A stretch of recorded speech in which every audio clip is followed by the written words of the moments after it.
relevant question or enter the letters RTS in the chat function during the relevant question. Again, short questions and succinct answers would be appreciated to get as many members in as possible. I call question number 1, Maurice Golden. Thank you, Deputy Presiding Officer. To ask the Scottish Government whether it will provide an update on the deposit return scheme in light of the First Minister recently stating that he was actively looking at options around the scheme and that he was taking advice. Minister Lorna Slater. Delivering a deposit return scheme is an important part of our environmental ambitions, and we remain committed to the scheme. However, we continue to need a decision from the UK Government on an exclusion for the scheme from the Internal Market Act. The First Minister and I have also been clear over the last few weeks that we want more to be done to support small businesses to be part of our deposit return scheme. This includes looking at options to address their concerns, with a view to identifying solutions that are fair, legal, simple, and allow this important scheme to go ahead.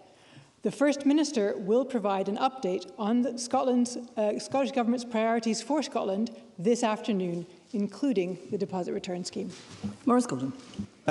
No answer there, Deputy Presiding Officer, but I hope that the Minister will be able to define the scheme, then the UK Government would be able to make a decision on that. But with just 4 months to go for deposit return, major changes have been floated by both the Minister and indeed the First Minister. Yet, we don't have any clarity on what they are as we stand here today. So let's get a very easy question for the Minister, who has proposed changes around small producers. What is the definition of a small producer? Minister. I thank the member for that question. In terms of working with businesses of all sizes, we want all businesses to participate in Scotland's deposit return scheme who are implicated by the regulations. As I've said, the First Minister will provide an update on the Scottish Government's priorities for Scotland this afternoon, including the deposit return scheme, and I will provide further details in my statement to Parliament on Thursday. As the First Minister and I have previously been clear that we want more to be done to support small businesses to be part of our deposit return scheme, and we continue to assess the options. Maurice Golden. No definition, no understanding of the difference between a small producer and a small business, clearly, and it's no wonder that this scheme is facing such severe problems. But there's more. The collections contract for deposit return has been awarded to a multinational company with a dubious environmental record, one welcomed by the Minister. Yet, when the Scottish Government in 2021 agreed the proposition of DRS with CSL, they agreed that there would be no new vehicles purchased and no new sheds built. Yet, 200 gas-guzzling vehicles have been purchased and up to 8 new sheds have been built. So why did the Minister not hold Circularity Scotland to account? Minister. Scotland's deposit return scheme, just like similar deposit return schemes around the world, and as passed by this Parliament, is an industry-led scheme. It is led by Circularity Scotland, who is a private, not-for-profit company, and their business decisions are for them to decide. They were set up by producers, retailers and wholesalers, and as a private company, it is their decision to make in terms of how they are delivering the scheme for Scotland. I have, as you can imagine, received requests for a number of supplementaries. I very much doubt I'll get them all in, but I'll try to take as many as I can. And I call supplementary Christine Graham. Thank you very much, Deputy Presiding Officer. Minister, I understand that the current system of PRNs ends when Circularity system kicks in. Who will benefit from the loss of PRNs and who will this disbenefit? Minister. Thank you. The member is referencing the current PRN system, which is a system in place which is part of the producer responsibility system. Deposit return scheme is also a producer responsibility system. So we are working with the existing PRN scheme to ensure a transfer from the existing scheme over to the new scheme, such that anyone who participates in the PRN scheme is not being sort of double charged or having to take that producer responsibility twice. And supplementary, Colin Smith. Thank you, Presiding Officer. In a letter last week to the First Minister, the campaign for pubs spoke for the many small producers in my region when they said, and I quote, "DRS exists in many jurisdictions and is the right policy for our time, but couldn't be realised in a worse manner than the Scottish proposed scheme. The few winners appear to be large industrial drinks producers and one large recycling company who are delighting in sweeping away of SME competition." Why has the Minister got it so badly wrong that so few small producers have still not signed up for a scheme that they see will destroy their business? Minister. I'm not sure the member has that right. Hundreds of small producers have signed up to the scheme. 670 producers have signed up, including many hundreds of small producers. Members. As I've said, the First Minister and I have been clear that we want more to be done to support small businesses, including small producers, to be part of our deposit return scheme. I will not preempt the First Minister or myself. The First Minister will provide an update to the Scottish Government's priorities this afternoon, and I will provide further details in my statement to Parliament on Thursday. Supplementary, Liam MacArthur. Thank you. Does the Minister not recognise that the succession of changes and many U-turns that have been made by the Scottish Government on this proposal, as Colin Smith suggested, undermined any prospect of the Government delivering a scheme that has been successfully in operation in countries around the world, but which the Scottish Government has made an absolute shambles of? Does she realise the damage that this is costing to businesses across the country? Minister. I don't agree with the characterisation that the member has put towards the scheme. There have been no U-turns. We have been committed to this scheme from the start. What we have been doing is listening to business and systematically working through business interests to make sure that they can participate in the scheme. For example, streamlining the exclusion process, working on cash flow issues, working on labelling issues for smaller runs of product. These are all things that we have been doing in line with business requests. And we will continue to work with businesses as we go forward to make sure that they can all fully participate in this scheme. If the member is concerned about uncertainty, then I'm sure the member is as shocked as I am that with just 4 months to go, the UK Government continue to keep us and Scottish businesses in limbo by not granting an exclusion from the Internal Markets Act in a timely fashion. This uncertainty is frustrating progress on the scheme and undermining certainty for businesses. And I would reiterate my call to the UK Government to follow the process and urgently grant the exclusion so that we can give businesses that certainty that they need. Supplementary, Liam Kerr. According to Circularity Scotland's branding and communications plan, we should be 2 months into the consumer campaign ramp-up for DRS. Yep. So, Minister, precisely what has been produced? Has the campaign actually started? And if so, is it on track? Minister. The beginning of the communications plan for the Scottish Deposit Return Scheme is to ensure that businesses understand what they need to do. And that has been ramped up by Circularity Scotland in the last 2 months in particular. And that is ensuring that producers know what their obligations are and that people acting as return points understand what their obligations are and working them through the process of signing up and fully participating in the scheme. So we first off had the producer registration. We now have return point registration open, and then consumer comms will be part of that as that goes forward. In terms of communicating with the consumers, all of these steps are part of that communication plan.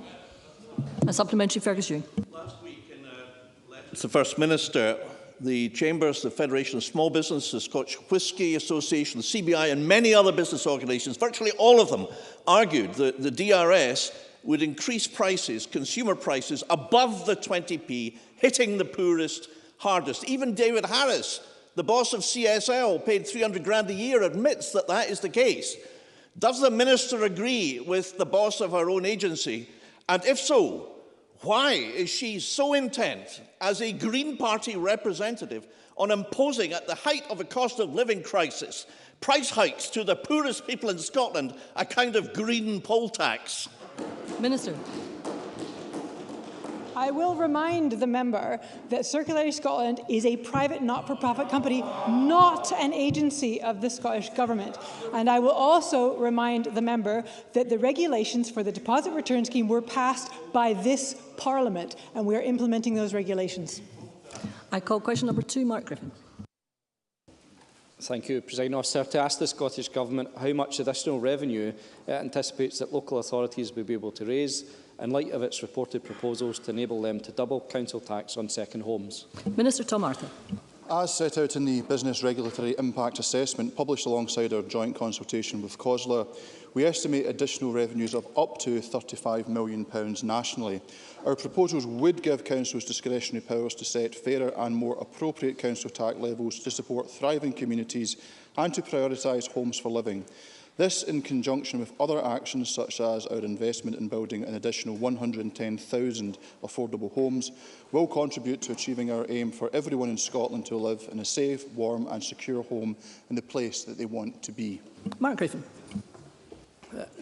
I thank the Minister for that answer. And people say imitation is the sincerest form of flattery, and so I'm delighted that the Government has decided to proceed with our proposals for an empty homes council tax escalator. That's something that we believe could raise an additional £30 million on top of the £35 million the Minister has mentioned, because the longer someone leaves a home empty, the more that absent owner should pay.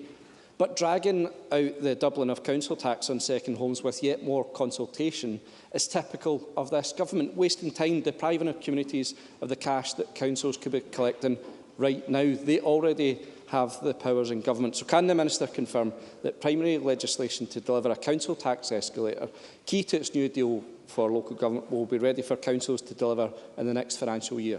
Minister. The actions that we are taking, Presiding Officer, reflect commitments that we gave via our Housing for 2040 strategy and indeed the Butte House Agreement. Now, the member, I appreciate from the calm waters of opposition, would recognise that his job is to simply call for things. In government, we have to deliver. And in delivering legislation, we do have a responsibility to consult, not least because engagement is a key part of our framework for tax. So I would encourage the member, I would encourage all members and I would encourage stakeholders across Scotland to engage in this process. We will have an opportunity via the existing legislative framework, subject to the consultation, to introduce measures as of the next financial year, so 24-25. As is set out in the consultation papers, to go beyond that would require primary legislation. And of course, we will consider the feedback that we receive from the consultation very carefully and of course update Parliament in due course. Mark Griffin. Presiding Officer, in his announcement yesterday, the First Minister said these powers will help free up housing, and that's absolutely an ambition we share, because we need to use the stock that we have and we need to use it in a better way. But missing from that set of proposals were powers for local councils to be able to force the sale or rent of a property, to deliver Labour's £1 home scheme for aspiring homeowners, or even the First Minister's key workers' homes proposals to create a comprehensive package of powers to tackle long-term Could we have a question, please, Mr. Griffin? and homelessness. So, Presiding Officer, the Government said it would deliver those powers for compulsory rent and sale powers. Land Commission and Empty Homes Partnership have agreed. So can I ask the Minister if the legislation he's talked about will include those powers? Minister. I can't speak to legislation which will emerge via this consultation process, but the member does raise a number of serious issues, and I'm sure my colleague, the Housing Minister, Paul McLennan, on particular aspects of housing would be happy to engage. As with regards to the matters around council tax and local taxation more generally, and specifically how it can be used to achieve what I think are shared ambitions around housing, I'm more than happy to engage with the member on the detail during the consultation process and after. But in a spirit of being collegiate and in cooperation, can I welcome the Labour Party support for these Scottish Government proposals? Okay, I have 3 requests for supplementaries. I would like to take all 3, but I would need cooperation from members to have brief questions and succinct answers. Supplementary, Jim Fairley. Thank you, Presiding Officer. Minister, given the clear and pressing issues and lack of local housing in rural locations, particularly in mines in Perthshire, South and Kinrossshire, does the Minister believe that doubling the council levy will be sufficient? And can the Minister also outline what other measures could be implemented to enable local authorities to achieve the policy aims of easing those housing pressures? Minister. The consultation invites views on the scale of council taxes which would be appropriate to apply to second and empty homes. And I'm pleased to say that subject to the consultation outcome, we will be able to charge double rate on second homes from April 2024. But we are certainly interested in views on granting powers for the further than 100% increase in the longer term. This is one of a strand of a raft of measures that we are taking forward to ease housing pressures in rural areas, more of which will be announced in the First Minister's forthcoming statement. Supplementary, Willie Rennie. I too am concerned that people on modest wages just can't afford to live locally, particularly in areas like the East, Newcastle, Fife. And it's also affecting the sustainability of those communities as well. But I'm not sure, just like Jim Fairley, whether doubling the council tax on its own will be enough. Some people will happily pay that extra council tax to keep their second home. So did he look at measures like licensing and planning powers to control the number of second homes? Minister. Well, the member will, of course, be aware of the work that we have undertaken around short-term lets, both through the planning system and licensing. But he does make a point. Tax in isolation is not going to necessarily achieve the outcomes that we want to see, but I think it can be an important tool. And what I would say as well is that what we're looking at through this consultation is primarily the issue around council tax for empty homes and for second homes, and in the short term, i.e. from next financial year, being able to double the existing council tax levy, but we're looking to go what would be a reasonable amount to go beyond that. That would require change via primary legislation, but we're also looking around the thresholds. Minister, could I ask you to direct your comments to the microphone? We're also looking at the thresholds around non-domestic rates, which apply to short-term lets as well. So there's a number of areas being covered within the consultation, and as I say, I'd be more than happy to engage with any member on the detail of that. And supplementary, Ross Greer. Doubling the council tax on second and holiday homes is great and welcome progress, but I'm really glad the Scottish Government's interested in going further than that. Can the Minister confirm whether the legislation that would be required to go further will come in the form of a new bill, or if it will be part of upcoming legislation that's already planned, such as the local democracy or housing bills? And regardless of which method it takes, in which financial year the Government expects local authorities to have that power to go further than 200%? Minister. Subject to the responses from the consultation, we will take immediate action to the extent possible in secondary legislation to deliver changes in time for the 2024-25 financial year, which will allow for a premium of up to 100% to be charged. Changes to allow councils to charge an excess of 100% premium in council tax on second homes and long-term empty properties would, as I mentioned earlier, require primary legislation, so the outcome of that would be determined upon the parliamentary process. Subject to the various responses that we receive from the consultation, we will assess the different routes to introduce changes, including any planned legislative vehicles such as the local democracy bill. I'd be happy to update Parliament and the member in due course. Thank you, Minister. That concludes topical questions, and we will now move on to the next item of business. And the next item of business is a statement by Humza Yousaf on our priorities for Scotland. The First Minister will take questions at the end of his statement, and so there should be no interventions or interruptions. I call on Humza Yousaf, First Minister, up to 20 minutes, please. Thank you, Presiding Officer. Just a few weeks ago, I couldn't have imagined that I'd be standing here as First Minister, setting out the policy priorities and indeed the defining missions of the government that I lead. Being First Minister is, of course, not without its challenges, it's fair to say, but notwithstanding that, it is, of course, the honour of my life. And in my very first speech to this chamber after the result was announced, I made it clear that the people of Scotland's priorities will, of course, be my priorities too. And I've been clear from the outset that I intend on governing in the interests of the whole of Scotland. And I hope that today's policy prospectus that has been published is a demonstration of that. In setting out our course for the next 3 years, we are acknowledging, as we must, that Scotland faces genuinely difficult challenges. Our economy and our public services are still recovering from a global pandemic. We're in the midst of a cost crisis, made worse, of course, by the UK government's economic mismanagement, which is harming people and hurting businesses right across the country. And we need to play our part in addressing the global crises of climate change and indeed nature loss. And we are also, and this is worth stressing, facing the most difficult public spending environment that this devolved Parliament has clearly ever seen. The inflationary shocks created by a hard Brexit, a global pandemic, the war in Ukraine, disastrous decisions taken as part of the UK government's mini budget, they've all placed great pressure on the public finances. Our ability to deal with that pressure is being constrained by UK government spending decisions and, of course, a lack of borrowing powers. In fact, the cost to Scotland of Westminster control, the cost of not being independent, has never been clearer. UK living standards have stagnated for 15 years.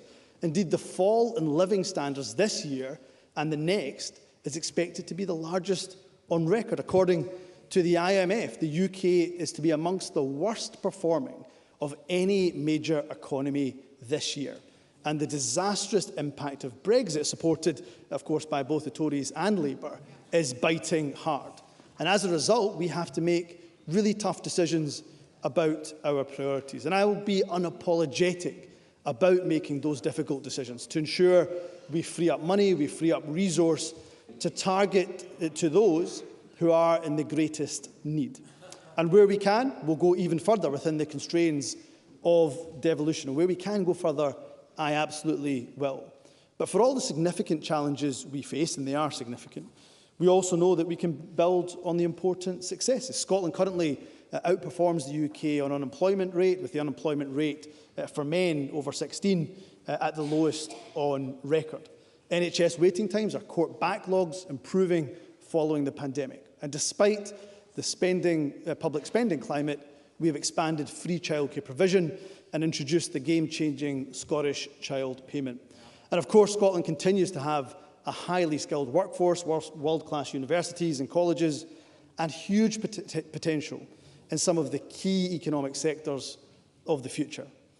The Scottish Government is today publishing their policy prospectus, New Leadership, A Fresh Start for Scotland, which will set out how this government, the government I lead, will address our challenges, build on the successes of the past, but also capitalise on our strengths.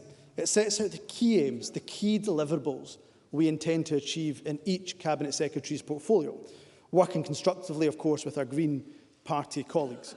Throughout the next 3 years, we will report routinely, regularly and transparently on our performance against these aims and against these outcomes. The report also emphasises that this government's work will be defined by 3 distinct and interdependent missions.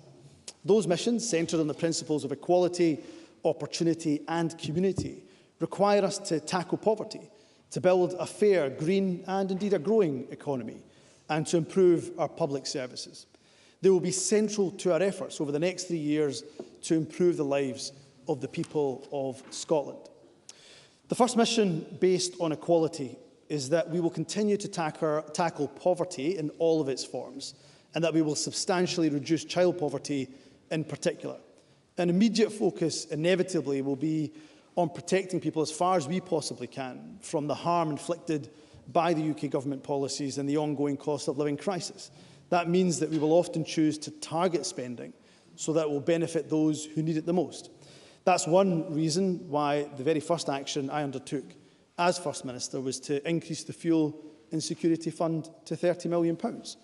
Over the next 3 years, we'll also invest a further £1.3 billion in the Scottish Child Payment. We will further develop our social security system and ensure it continues to treat people with dignity, with fairness and respect.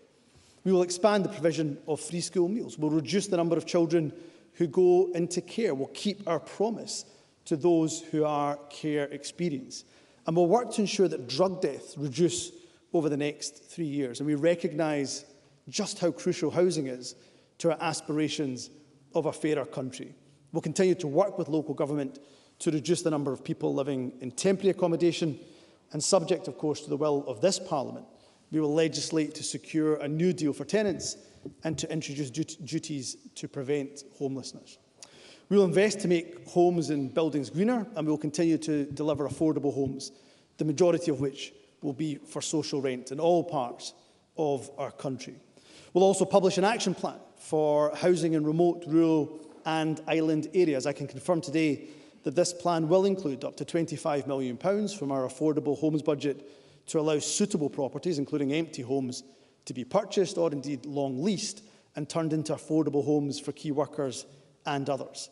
We'll also engage with the public to explore how best we can use our existing taxation powers to deliver the most progressive taxation system in the UK and achieve the government's 3 missions, which I talked to today. Scotland is a wealthy country, but that wealth is not distributed evenly. To tackle poverty, we need to be even bolder on taxation and the redistribution of wealth.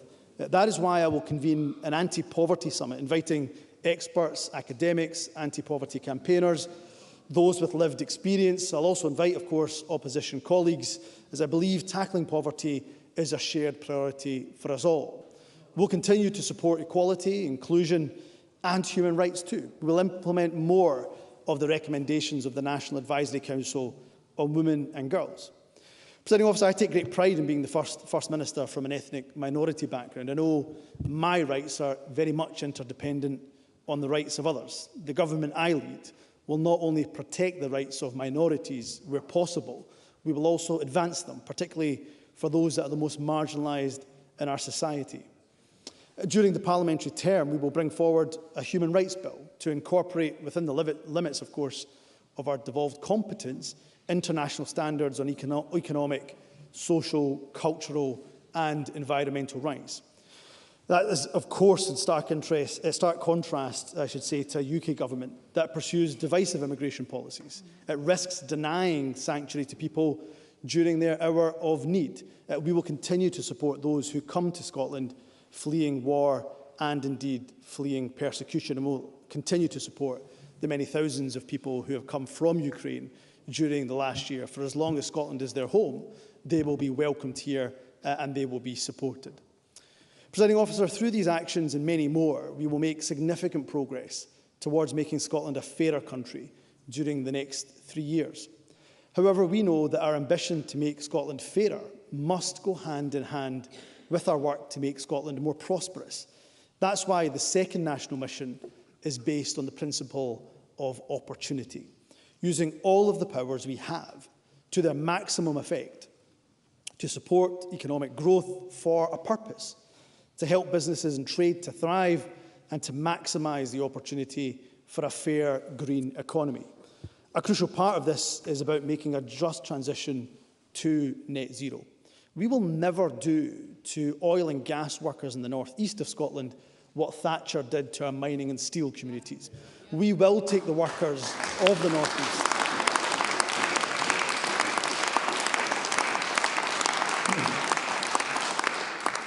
We will take the workers of the North East and indeed the whole of Scotland with us on our just transition journey. We will harness the huge potential of the green economy in Scotland. The ScotWind programme on its own, for example, offers the potential of £28 billion of supply chain work based in Scotland. Our renewable energy resources will also help us to develop a new hydrogen sector, which is why a focus for the next 3 years is to lay the foundations for a hydrogen supply chain in Scotland. Excuse me. We will also continue to support innovation and entrepreneurship. Through policies such as our investment in new tech scalar hubs, we hope to make Scotland one of the leading nations in Europe for business startups. We will also develop centres of excellence for sectors such as green technologies, health and life sciences, digital industry and advanced manufacturing. And as we do this, we will seek to support economic growth and ensure that wealth is far more evenly distributed. So we will continue to invest in skills so that people are able to take advantage of new opportunities. We'll encourage growth in every part of Scotland by working with local and regional partners. In setting out our plans for the economy, I also want to make a broader point about the government's relationship with our business community.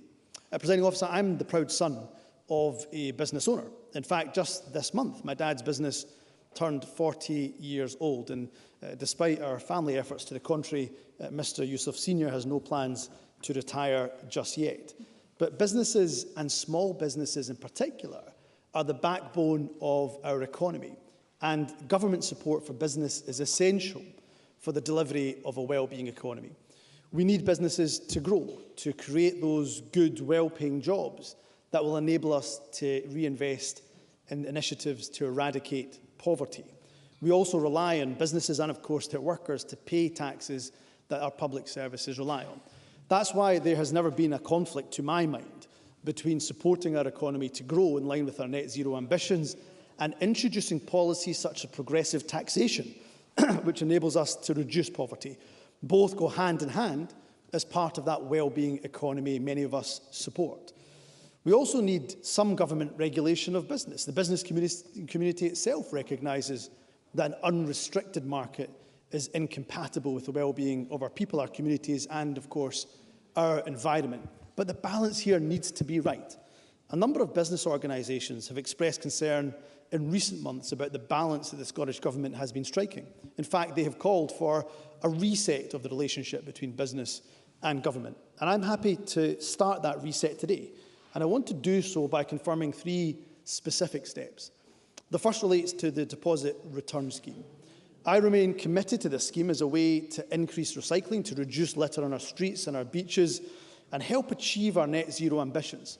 But we recognise the uncertainty that continues to be created as a result, of course, of the UK Government delaying the decision to exclude the scheme from the Internal Market Act. Of course, we had hoped for a decision on that this week, but it has not come. At the same time, I and the Circular Economy Minister have heard the concerns of business, particularly about the scheme's readiness for launch this August. And as a result, we will now delay the launch of the scheme to the 1st of March 2024. I'm pleased that has got universal support around the Chamber. This provides 10 months for businesses to get ready. We'll use that additional time, of course, to work with business and Circularity Scotland to address the concerns with the schemes. Excuse me, First Minister, I had given a bit of latitude, but it is getting quite noisy. It's okay, Presiding Officer. They are really excited about the policy perspective that I'm bringing forward to this Chamber today. It's not a problem. I've always said that I will reach across the political divide where necessary. We will use that additional time, of course, to work with businesses and Circularity Scotland to address concerns with the scheme and ensure a successful launch next year. We've also developed a package of measures to simplify and de-risk the scheme and to support small businesses and hospitality in particular. And the Circular Economy Minister, of course, will provide further details to Parliament this week on this package of the new timetable and our engagement with the UK Government over the critical decisions now that we need them to make to allow the scheme to proceed in terms of that exemption of the Internal Market Act. The second step relates to the Scottish Government's consultation on restrictions to alcohol advertising. The aim of this consultation to reduce the harm caused by alcohol to children is not just admirable, it's one that I support wholeheartedly. But it's clear that some of the proposals have caused real concern to an industry which is already facing challenges on multiple fronts. I've therefore instructed my officials to take these ideas back to the drawing board, work with industry and, of course, crucially, public health stakeholders to agree a new set of proposals. I believe that all of us want to reduce the harm caused by alcohol, particularly to young people, but without undermining Scotland's world-class drinks industry or tourism sector. I'm hopeful that by taking a fresh look at this issue, we can find a way forward which achieves both of these crucial aims. Finally, I have written to key business representative groups and asked them to engage in urgent discussions with the Scottish Government to agree a new deal for Scottish businesses. These discussions will be chaired jointly by the Cabinet Secretary for the Wellbeing Economy and a representative of the business sector. The discussions will explore, amongst other things, how government can better support our businesses and communities using the policy levers we do have, including non-domestic rates. I've asked the co-chairs to report back to me with initial thoughts this summer. These 3 steps with I trust, will be welcomed individually by Scotland's business community, but I hope that collectively they also send a broader signal about this government's approach to business.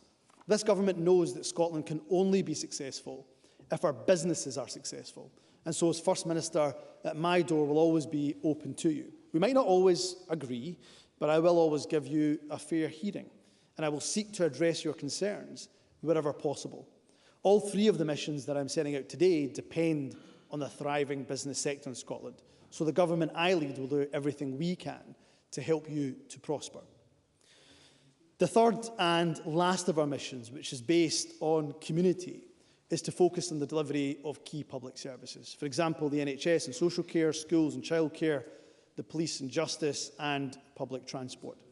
The NHS in the last 3 years has faced the greatest challenge in its 74-year existence. Its staff have performed magnificently in the face of the pandemic. We will invest in the NHS to help it recover from the pandemic so that over the next 3 years, waiting lists will fall. The outcomes for cancer treatment will improve. We'll continue to support primary care. We'll invest more in general practice, particularly in the most disadvantaged areas of the country. We will also improve mental health and welfare support. We'll secure better access to NHS dentistry. We're also committed to improving social care services and reducing delayed discharge. I know well the workforce challenges that the adult social care sector in particular faces. And that is why I will commit to a timetable that sets out how this government will get to £10 an hour for adult social care workers. While we're not able to afford to do this absolutely immediately, I want to send a signal to the sector that we are absolutely serious about improving pay, about improving terms and conditions for those who care for our most vulnerable. And a key way of improving consistency of care is, of course, through the National Care Service, in a way that commands consensus amongst our key partners, including trade unions, including local government. Yesterday, I confirmed we would ask and seek from Parliament an extension to the scrutiny process for the legislation that will help us to build that consensus. The aim of the National Care Service legislation, ensuring that consistently high standard of care right across the country, is one which attracts wide support. My hope is that by taking slightly more time to agree a way forward, we can ensure that we agree and achieve that aim. We'll also continue to ensure that staff in our health and care services are valued and that they're fairly paid. As things stand, Scotland is the only part of the UK where no NHS worker has gone on strike during the last year. That's something I'm proud of and I'm grateful for. The Scottish Government will soon enter into talks with junior doctors in the hope of arriving at a fair settlement for them. And as well as supporting our NHS and care services, we'll also continue to invest in other key public services. In the justice system, the backlog of court cases caused by the pandemic is already decreasing. It will continue to fall during the next 3 years. We'll continue to implement important improvements in our justice system, such as better handling of cases involving sexual offences. We will improve childcare for school-aged children. I'll accelerate the expansion of childcare for 1- and 2-year-olds. We'll continue to focus on closing the poverty-related attainment gap in schools while raising the attainment for all. We'll improve experiences and outcomes for children, for young people and their families who use and need that additional support for learning. And as part of our efforts to improve school education, we'll increase the availability of internationally comparable data on Scotland's educational performance. Scotland already participates in the widely respected PISA studies. We also know that we will also now apply to rejoin 2 major international statistics systems, Trends in International Maths and Science and Progress in International Reading Literacy. We'll also make our public transport system more accessible. We'll make it more available. We'll make it more affordable. And as an important part of that, I can confirm today that the 6-month pilot to remove peak time fares from ScotRail will start in October of this year. The evidence of this pilot and a wider fair fares review will allow us to bring forward further targeted measures from next year onwards to ensure that the cost of transport are more fairly shared. And as part of that commitment to active travel, we'll also ensure our investment to deliver more places where people can walk, where they can wheel and cycle safely for day-to-day journeys increases. We'll double the charge point network for electric vehicles to at least 6,000 and increase the number of zero-emission buses on Scotland's roads. We'll deliver 6 new major vessels to serve Scotland's ferry network. The final point that I want to highlight here is that local government is a vital partner in delivering the services that all of us rely on. We intend to agree and implement a new deal for local government to help us to work together more effectively. Part of that is about giving local authorities far more discretion on sources of funding. As we have previously confirmed, subject to Parliament's approval, we will legislate to give councils the power to apply a local visitor levy on overnight stays. And as we launch a consultation yesterday on measures which will give local authorities additional powers to increase the rate of council tax in second and empty properties. The consultation also seeks views on altering the threshold for self-catering accommodation to qualify for non-domestic rates. The consultation has come about as a result of effective joint working between the Scottish Government and local government, and I hope it demonstrates to local authorities that we see them as an essential partner in helping to achieve our ambitions for Scotland in years to come. In conclusion, Presiding Officer, when I was elected as party leader, I promised that I would never pretend that government is easy. It is not. I would not offer empty promises in the face of really difficult challenges. The document we're publishing today sets out our determination to honour that commitment. It is built on the idea of working in partnership with business, with trade unions, with local government, with our third sector, and of course our Green colleagues in government. It recognises the financial constraints we operate under. It's realistic about the social, the economic, the environmental challenges we face. But that realism is also balanced by optimism about our ability to meet those challenges. Scotland is a land of opportunity. I'm very proud of that fact. I'm proud to be a product of that. My grandparents came to this country in the 1960s, barely speaking English, little money in their pockets, despite the challenges they faced, and at times hostility they faced due to their background. They overcame those barriers and provided a life for their children and for their grandchildren that I will forever be grateful for. It's my responsibility as First Minister to ensure every family in Scotland has that equality of opportunity, regardless of their background or where they live in Scotland.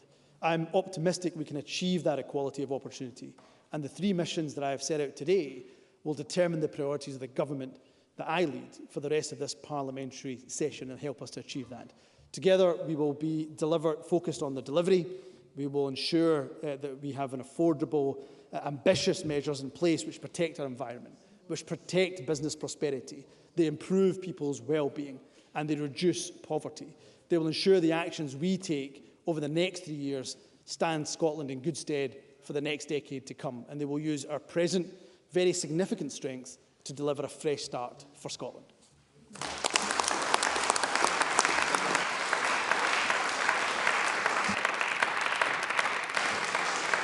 Thank you. The First Minister will now take questions on the issues raised in his statement. I intend to allow around 40 minutes for questions, after which time we will move on to the next item of business, and it would be helpful if those members who would wish to ask a question were to press the Request to Speak button, and I call on Megan Gallagher. Presiding Officer, the First Minister makes this statement today as scandal continues to engulf his party. The SNP is in total meltdown. Its former Chief Executive and now its current Treasurer have been arrested amid a police investigation into the party's finances. And leaked footage has shown Nicola Sturgeon trying to shut down scrutiny mere months before the investigation began. Yet Humza Yousaf is so indebted to his former mentors that he will not do the right thing and suspend them while the investigation is ongoing. It is past time that Humza Yousaf tackled this scandal head-on and proved to the Scottish public that he is his own man, instead of defending and deflecting from his predecessor's tarnished legacy. Turning to the substance of Humza Yousaf's statement, we welcome the decision to U-turn on 13 years of SNP education policy and rejoin the international school league tables. We hope that this is just the beginning of a wholesale re-evaluation of how this government has devalued Scottish education over its time in office. Yet, as a whole, Humza Yousaf's proposals does nothing to dispel the notion that he is a continuity First Minister leading a continuity government. Tinking around with Nicola Sturgeon's failing policy agenda and continuing to be led by the extremist Greens instead of delivering the fresh leadership Scotland needs right now. And it will dismay the majority of the Scottish public that campaigning for independence is the top priority for Humza Yousaf. At a time when Scotland needs national leadership focused on tackling the big challenges we all face, a global cost of living crisis, an NHS on its knees, thanks to this First Minister, and a sluggish economy, we have a nationalist leader continuing to appeal to his hopelessly divided party. So can I ask the Can I ask the First Minister, on the commitments he makes in his threadbare document, whether anyone seriously believes that this government will close the attainment gap by the end of this Parliament? Secondly, on the deposit return scheme. We welcome the delay, which is a humiliation for the Green Minister, Lorna Slater, but can the First Minister promise this Scottish Government will engage with businesses on the deposit return scheme, which they have failed to do so far? And finally, given the scandal engulfing his party, can the First Minister tell me whether the SNP remains in debt to Peter Murrell and when it intends to repay that loan? First Minister, I'm going to ask you to respond to the questions within your First Ministerial responsibilities. Thank you. Yeah, indeed. Can I talk about the issues which I think are of importance to this people of Scotland? And what I would say to Megan Gallagher is awfully brave to talk about a global cost of living crisis. We're dealing with a Tory Westminster cost of living crisis. That is why the most recent IMF projections project that the UK government, in fact, an outlier, the lowest growth of any G7 economy. That's a Tory cost of living crisis. That's a union dividend Scotland definitely doesn't need. And you should own that as opposed to trying to deflect away from it, Presiding Officer. What I would say is, of course, we have listened to Scottish business, and Lorna Slater will give further updates to the package of measures around the DRS scheme that we're bringing forward. But let's be honest, Presiding Officer. All of us talk about the need to tackle the climate emergency. First Minister, excuse me a second. We need to hear the First Minister respond to the questions that Ms Gallagher raised. First Minister. We are the ones who not only talk the talk, we are prepared to walk the walk. And when it comes to the Conservatives, every time we bring forward a measure on the climate emergency, they are the first ones to oppose it, time and time again. So they're not serious, Presiding Officer. They are not serious at all about tackling the climate emergency. So we'll continue to talk and, of course, engage with not just business, but with the Scottish public about the priorities that they have. And may I say to Megan Gallagher, it is brave, some may use another word for it, when it comes to talking about propriety. Your Prime Minister, your Deputy Prime Minister and the former Prime Minister are all under investigation by the Standards Commission. So yes, while we face challenges, while we absolutely face challenges, I'd rather be standing here with the opportunity to deliver for the people of Scotland rather than languishing in the opposition like Megan Gallagher and the Scottish Tories. Before I call the next MSP, if we continue to make such noise, we cannot hear any of the answers, and I think that would be unfortunate. I call Anis Sarwar. Thank you, Presiding Officer. Some of the announcements in the First Minister's statement today are welcome. Some of it is undoubtedly well-intentioned, but much of it is rehashed promises from the past that have never been delivered. But what Humza Yousaf can't escape from is that he is not now running a functioning government. This is an SNP that is mired in scandal, mired in division, talking to themselves about themselves. And the crisis that now engulfs the SNP is not just an indication of how they govern their party, but also how they govern our country. A 16-year culture of command and control, of financial mismanagement, and a lack of transparency, meaning secrecy and cover-ups, often with devastating consequences. And no amount of spin or the pretence of a reset or a fresh start is going to hide what is now becoming clearer to the public every single day.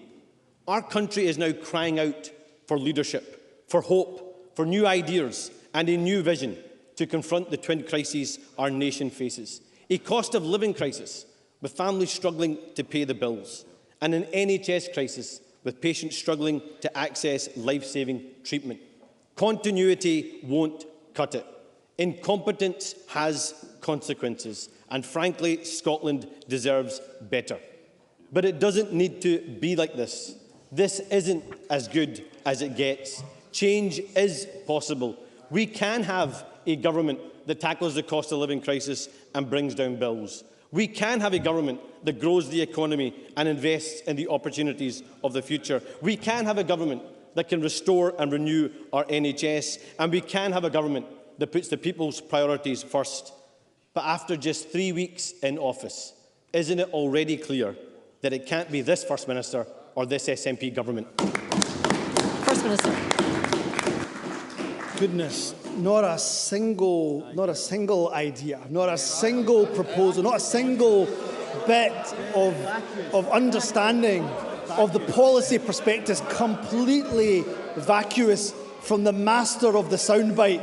No substance at all style and no substance whatsoever from Anas Sarwar, because he is vacuous, completely devoid of any policy proposals of his own whatsoever. And he says the Scottish Government in the last 16 years hasn't achieved anything. What we've achieved is the game-changing Scottish child payment, which has helped 385,000 children under the age of 16 who are now eligible. We've established new public services, including, of course, Social Security Scotland, based on fairness, dignity and respect, that's delivering 13 benefits, 7 of them only available here in Scotland. We've delivered the baby box. We've abolished tuition fees. Of course, the backdoor tuition fees were something that were brought in by the Scottish Labour Party. We've abolished prescription charges. We've made sure that care is free for all when it comes to free personal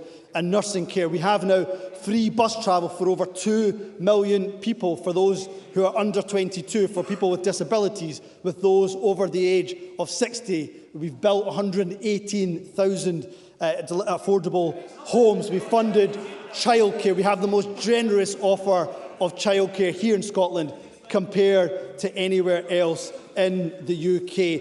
And of course, the difference between Anas Sarwar and I is that when it comes to a Tory cost of living crisis, he wants to keep the powers in the hands of the Conservatives. I want to ensure this Parliament has all the financial and economic levers to tackle that cost of living crisis. And he says, Anas Sarwar says, the people of Scotland are crying out for change.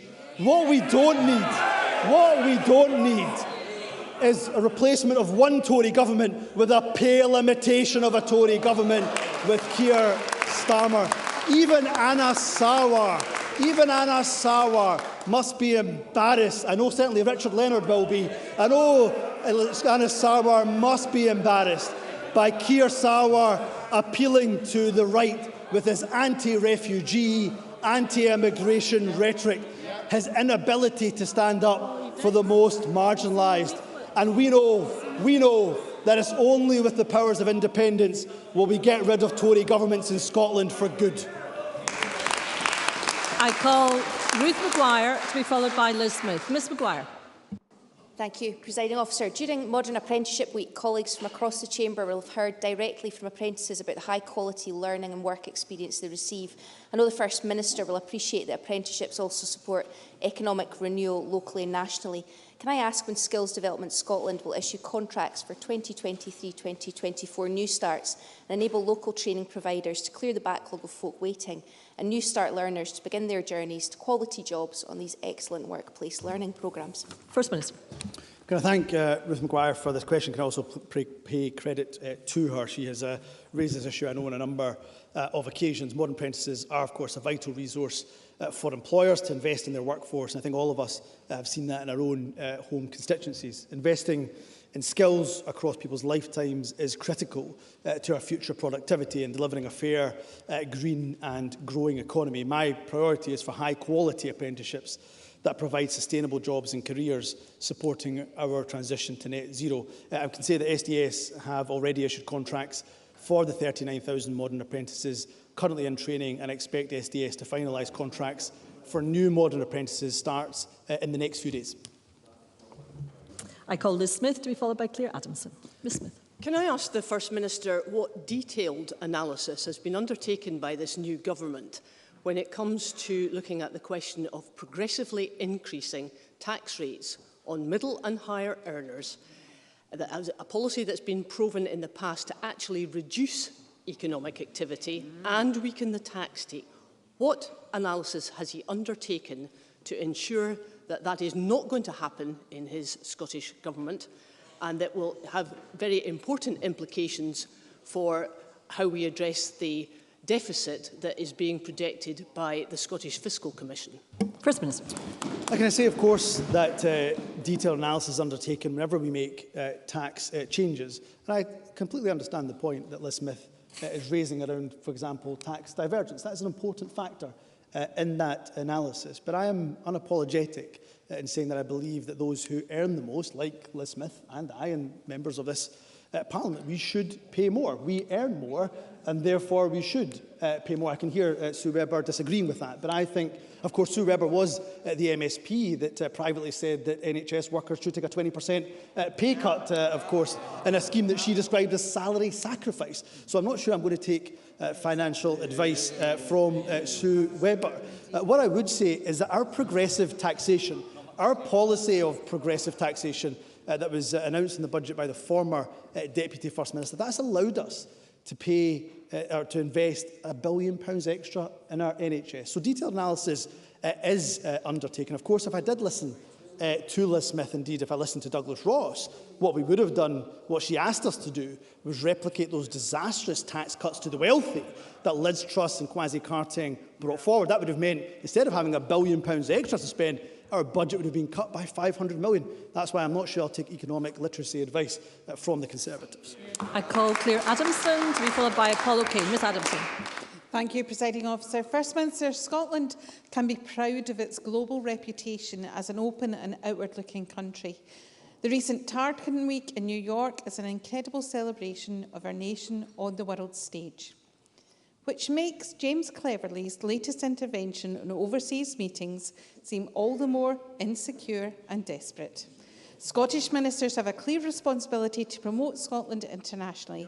In the face of the latest attempt to undermine our devolution by Westminster, will the First Minister reaffirm his government's commitment to championing Scotland on the world stage? First Minister.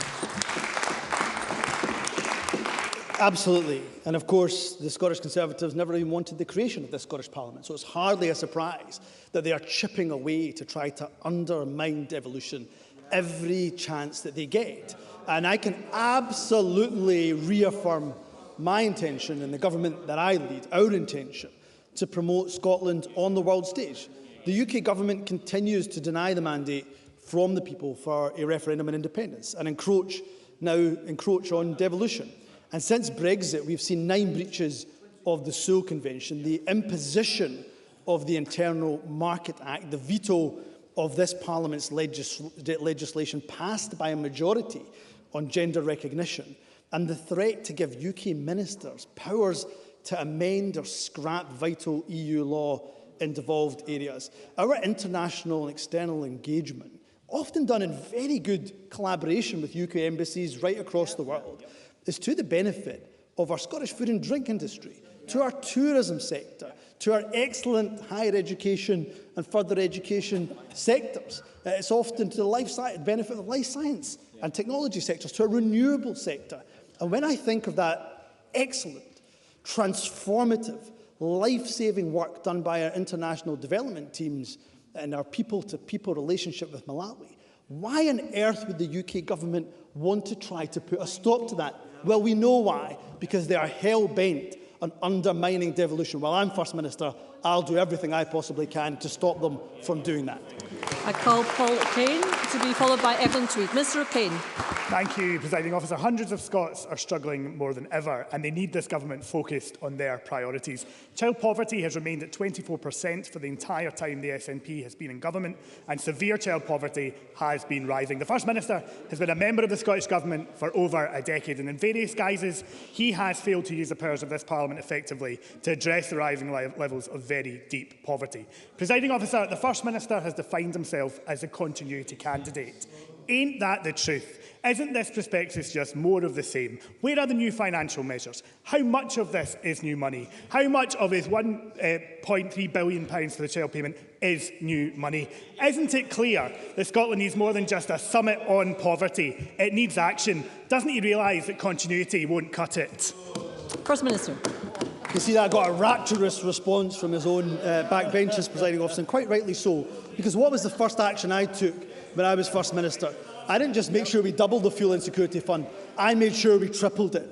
I made sure we invested £25 million additional funding for our just transition in the North East, because I'm going to take the workers of the North East with us on that just transition journey. I made sure we invested, announced £15 million for school-aged childcare, targeted towards the lowest income households in the country. I made sure there was additional money for deep-end surgeries. Those are the GP surgeries that are located in the areas of highest deprivation. That's where my focus is, and that's where the focus of this government is. And what I would say to Paul O'Kane, where he and I don't differ, is that there is a need to make sure we go further in reducing and tackling child poverty. But let's not forget, we are doing that with one hand tied behind our back.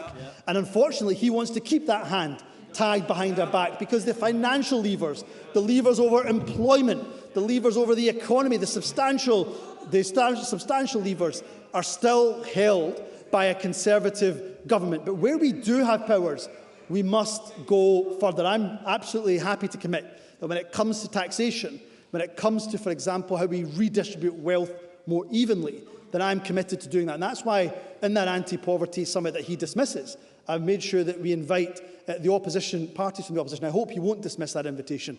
I hope he and indeed Anas Sarwar will come to that summit, because where there are genuinely good ideas, I will make sure that we as a government listen to them and progress them together. I call Evelyn Tweed to be followed by Alex Cole-Hamilton. Ms Tweed.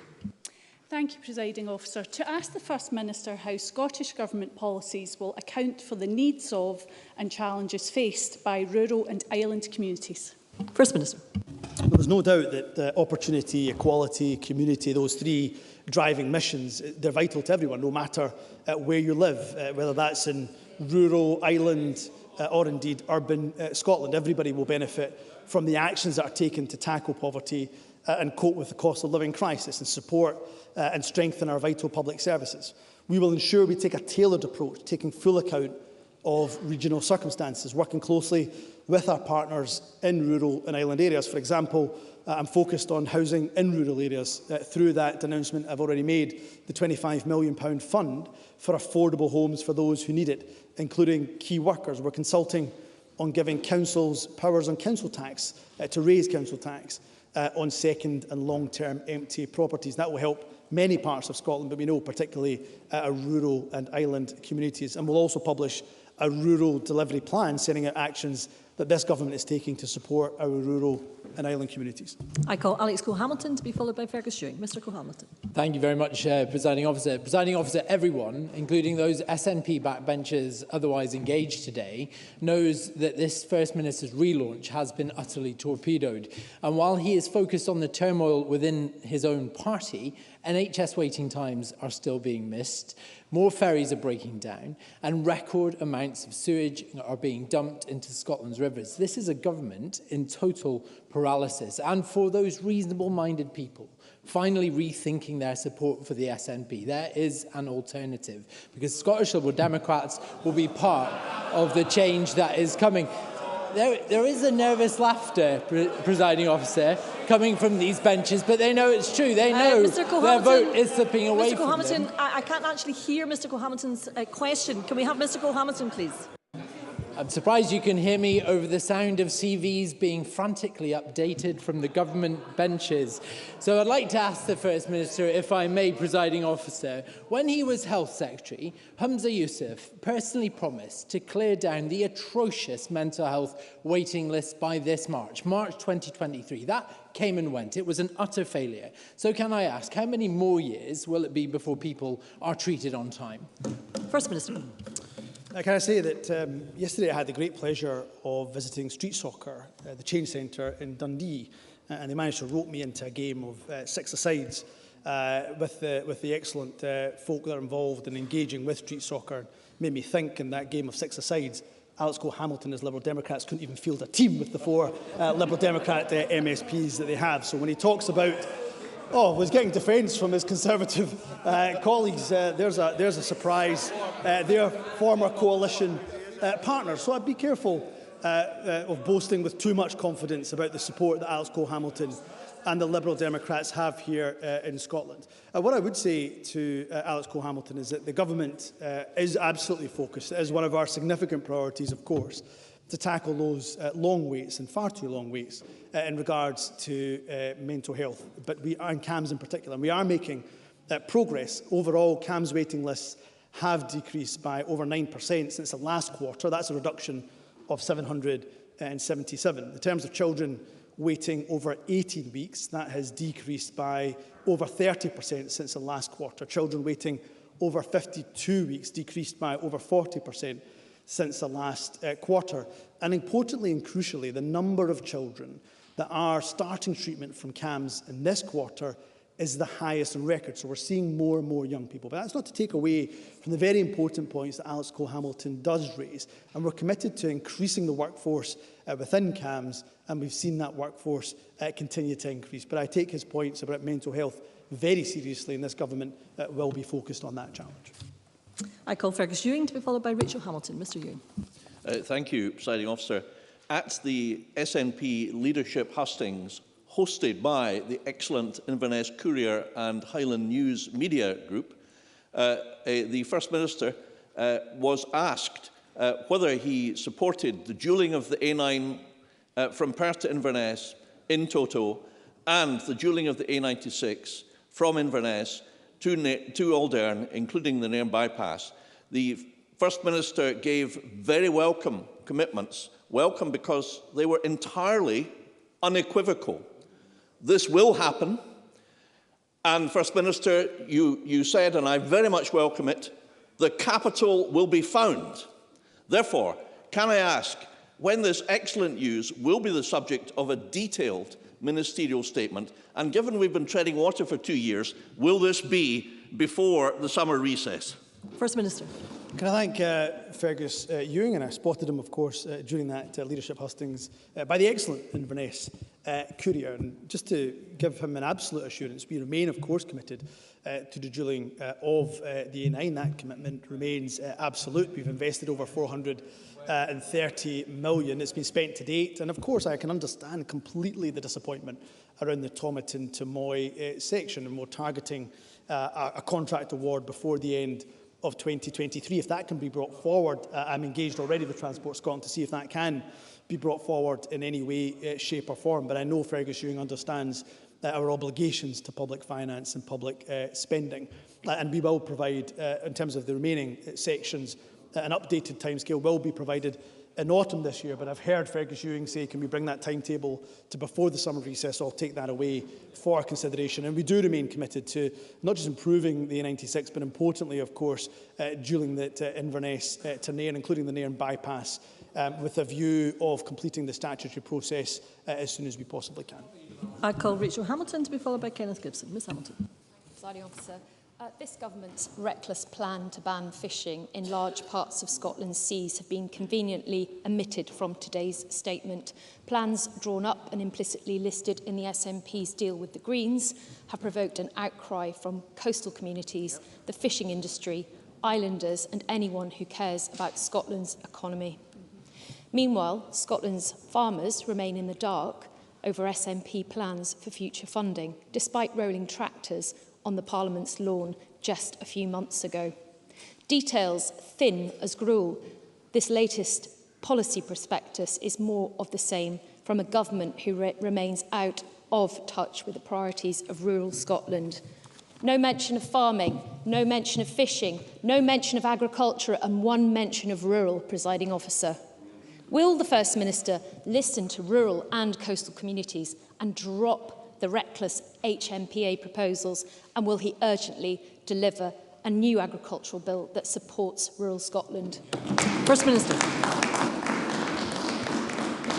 This government has an excellent track record when it comes to working with our rural communities, but particularly our farming communities. And Rachel Hamilton can laugh all she wants. What's not a laughing matter is the hard Brexit that her party have imposed, which has harmed rural Scotland up and down the country. And what I would say around the important issue of highly protected marine areas, I have heard and I have listened to the concern, and we will listen to the concern of our coastal, our island, our fishing communities. The consultation, of course, did close yesterday. No criteria, no site selection has been made. We will analyse the consultation, but having spoken this morning to Marie McCallan, she will and we will as a government engage with those coastal communities, with those fishing communities, to hear on them. A very basic principle that we have always operated by, and I continue to reaffirm and confirm today, is that we are not going to impose these policies on communities that don't want them. So we'll work constructively with them. But let's not forget, let me go back to the point I was making to Megan Gallagher. We are facing twin crises of a climate emergency and nature and biodiversity loss. Every time we propose something, the Conservatives oppose it. Yeah. Now, it's really important that difficult decisions that we make get as much consensus in this Parliament as possible. Only by doing that, only by taking really difficult decisions, will we ensure that we tackle those twin crises. But I hear what a number of our communities, our fishing communities, our island communities are saying. Of course, this is an area that's of importance to the government, importance to our Green colleagues as well. But I'm sure we are in absolute agreement, I know we are in absolute agreement, that we will work with our coastal communities, with our fishing communities, to see if we can find a way forward together. Before I call the next member, I would advise that obviously time is marching on a bit. I would be keen to take as many members as possible, and obviously there are many important issues to be raised and responded to, but I would appreciate succinct questions and answers to match. First Minister. I call Kenneth Gibson to be followed by Daniel Johnson. Thank you, Presiding Officer. The First Minister is rightly ambitious for Scotland, unlike his opponents who want most decisions to be taken by our next-door neighbour. However, to secure a Scotland where that doesn't happen, we need a growing, thriving and productive economy. Is that possible when workers earning £43,663 to £50,270 a year pay 54% of that marginal rate in income tax and national insurance, with VAT, fuel and excise duties eating into the rest? And does the First Minister accept the Scottish Fiscal Commission's view that high rates of marginal tax impact Scotland's productivity, inhibiting growth and diminishing the resources available to tackle poverty and deliver prosperity? First Minister. Well, Kenny Gibson, of course, raises an exceptionally important point, and I know why the groaning was coming from the Conservatives, because they, of course, unfortunately, are the ones who are in charge of the economic and majority of the economic and financial levers. The disappointment doesn't come from the Conservatives, because I expect them to moan and groan about any time somebody who is wealthy has to pay more. My concern is more with the Labour Party, who want to keep those financial levers and those fiscal levers in the hands of the Conservatives, something I can't understand. So, yes, we will continue to work with business where we can. We will continue, and I will continue to ensure not only do we bring forward progressive taxation, but where possible ensure that we can distribute and redistribute the wealth that Scotland has more evenly. And going back to the point I was raising to Liz Smith, of course we will always ensure that there's robust analysis behind any of the spend and indeed tax decisions that we make. But my goodness, it would be so much more of an easier task if we had those full powers of independence, so we had the levers in our hands as opposed to the UK government's hands, who are hell-bent, of course, on only giving tax cuts to the wealthiest. I call Daniel Johnson to be followed by Ross Greer. When it comes to business and the economy, I think the most remarkable thing about the First Minister's statement was that it scrapped and U-turned on more initiatives than it created or set up new measures. And indeed, the document itself is just merely bland postures and platitudes. Who's going to object to growing jobs, higher wages, or creating more businesses? Perhaps maybe other than the Green ministers who don't believe in growth. But there is no measures or no quantum, no criterion of success. So how many businesses will be created by 2026? What new training and support measures will be put in place to help people into higher wage work? And what reform will be undertaken of the cluttered landscape of enterprise support agencies? And overall, if the First Minister is so clear that there needs to be a new deal for business, what was wrong with the old deal? First Minister. Look, this is about new leadership and an ability for a fresh start. And that's building upon the successes that the government has had. I mean, just think of the many businesses, the thousands, tens of thousands In fact, I think even more than that, that would not have survived the global pandemic if it wasn't for the measures that we had brought in place before the pandemic in terms of the small business bonus scheme. So we have worked incredibly hard with business over the years, but I also listen to business when they want a reset of that relationship. And that's why, yes, we'll take longer, for example, on the launch of the DRS scheme. That is listening to business. I'm certain if I had said that we would go live in August, I would have been castigated for that by the opposition. So there is, I'm afraid, no way that I'm going to be able to appease Daniel Johnson, despite, I suspect, my very best efforts. In terms of the points where I do agree with Daniel Johnson, I think his point around reforming the landscape, he called it a cluttered landscape, I think, reforming the landscape of agencies, I think that is something that is very, very worthy of attention. And I know that is something that the government, we are collectively looking at within government. In terms of the prospectus itself, what you have is a clear set of outcomes where you, as the opposition, sorry, not you, the opposition, and indeed the Scottish public, can hold us to account for the deliverability of those outcomes. And we have promised to report on those outcomes annually, and I'm sure Daniel Johnson will take great joy in holding the government to account in that regard. I call Ross Greer to be followed by John Mason. Thank you. The UK Government has failed for years now to reach a decision on excluding Scotland's bottle deposit return scheme from the Internal Market Act. Now it very much looks like they've deliberately generated uncertainty to undermine the scheme, up to and including Alistair Jack misleading the House of Commons. This is Westminster's delay, but can the First Minister say what he and the Circular Economy Minister will do to excuse me, Mr Greer. We need to hear Mr Greer's question, but a brief question would be appreciated. Thank you. This is Westminster's delay, Presiding Officer, but can the First Minister say what he and the Circular Economy Minister will do to secure the exclusion and ensure that Scotland's scheme goes ahead next March? First Minister. There's no surprise that the Scottish Tories just do not understand devolution. There is no doubt whatsoever that not providing the exemption under the Internal Markets Act is existential to the deposit return scheme. We cannot progress a deposit return scheme if it was not for that exemption of the Internal Market Act, which we know far overreaches when it comes to issues of devolution. So I'm absolutely committed to the deposit return scheme. It will reduce littering substantially by a third. It will increase recycling rates of single-use drinks containers towards 90%. It will cut emissions by 4 million tonnes over 25 years. That's the equivalent of taking 83,000 cars off the road. And it's already delivered hundreds of millions of pounds of investment across Scotland, and it will creating over 500 new green jobs. But we do need that UK government exclusion, the IMA, the Internal Market Act exclusion, and I know that we will do everything in our power. I also know that the UK government, certainly in some departments, DEFRA for example, are supportive of that exemption, but we know that Alistair Jack will do everything he possibly can to undermine this Parliament and undermine devolution. So we'll continue to do what we can on our end, but it would be helpful if those who say they support the deposit return scheme get behind the Scottish Government and persuading the UK Government to do the right thing and allow this scheme to go ahead next year. I call John Mason to be followed by Sandesh Gohani. Thank you. I very much welcome what the First Minister said about being bolder on taxation and talking about redistribution of wealth. Can he say any more specifically on council tax, specifically both on the second and empty homes initiative and also longer term whether we can replace council tax? First Minister.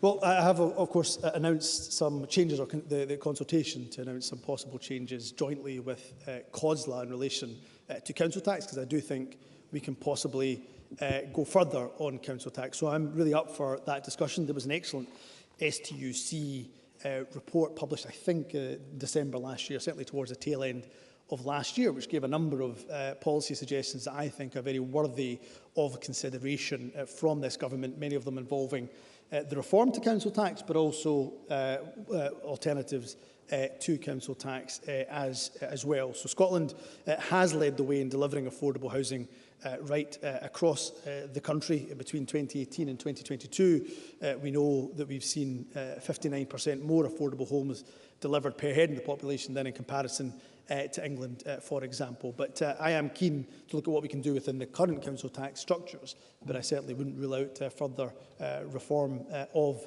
council tax, but also potentially looking at the alternatives to council tax, because we know we can do better. I call Sandesh Gohani to be followed by Emma Harper. A real priority for the Scottish people is the recovery of our NHS and its sustainability for the future, not the continuity offered from the Sturgeon era. The First Minister leaves a woeful record in health. Primary care is where almost all healthcare is delivered, and the Maryhill Group GP practice in Elgin sent me a copy of their letter to the new Cabinet Secretary for Health, highlighting the growing threat of financial instability for GP practices. Practices are already short-staffed and under pressure, and the £65 million SNP cut from the primary care budget affects everyone and is undermining general practice. Will the First Minister commit to reinstating the £65 million to protect general practice and the future of the NHS? First Minister. Can I say, I think when I was speaking potentially earlier, when it came to the issues of social care, I did reference that there can be no NHS recovery without a social care recovery. I may have said that we would commit to a timetable to get to £10 an hour. Of course, forgive me if I said that. I meant £12 an hour, because that is, of course, I believe, a figure that will help with the workforce challenges that social care is currently facing, in adult social care in particular. So I'll give an absolute commitment to Sandish Gorhani that when it comes to our NHS recovery, we believe that a social care recovery is vital to that. What's also vital to an NHS recovery? Well, what's vital to it is, of course, not having NHS staff feeling they have no choice but to go on strike, as they have done time and time again. And of course, Conservative-led England, they've done that, of course, because the Conservatives don't value our NHS staff in the way that the Scottish Government does value our NHS staff, and that's why they remain the best paid compared to anywhere else in the UK. So we'll ensure that we engage meaningfully, as the Cabinet Secretary for Health and Social Care is doing with junior doctors just later this week as well. Try to get to a point where we can hopefully prevent industrial action, and of course we'll continue to invest in primary care. It's fair to say, of course, we have a record number of GPs in Scotland, more per head than in the rest of the UK. We have 95 GPs here for every 100,000 people in Scotland, compared to 79 in England. But we're also committed to further increasing the number of GPs in Scotland by 800 by the end of 2027. And to answer his question directly, we are committed to investing an additional £1 billion in our NHS, which is only possible, of course, because we did not listen to the Conservatives' advice of giving tax cuts to the wealthiest, which would have meant £500 million less to spend in the Scottish Government's budget. Before I call the next speaker, I would really have to say that we must have succinct questions and, First Minister, succinct answers. Otherwise, I will have to cut people from asking a question, and I would like to get in as many members as I possibly can. I call Emma Harper to be followed by Pan Duncan Glancy. Ms Harper. Thank you, President Officer. The First Minister will be aware of many challenges we have across Dumfries and Galloway and the Scottish borders, including the need for investment in roads and rail infrastructure so that we can keep young folk and attract businesses to the region. So given this, will the First Minister give a commitment that this government will pay attention to the needs of Dumfries and Galloway and the Scottish borders, and will he advance STPR2, and will the First Minister show that Dumfries and Galloway and the Scottish borders are not forgotten, because we in the South are crucial to Scotland's future and our economy, our culture. Thank you, Ms Harper. That's not brief. First Minister.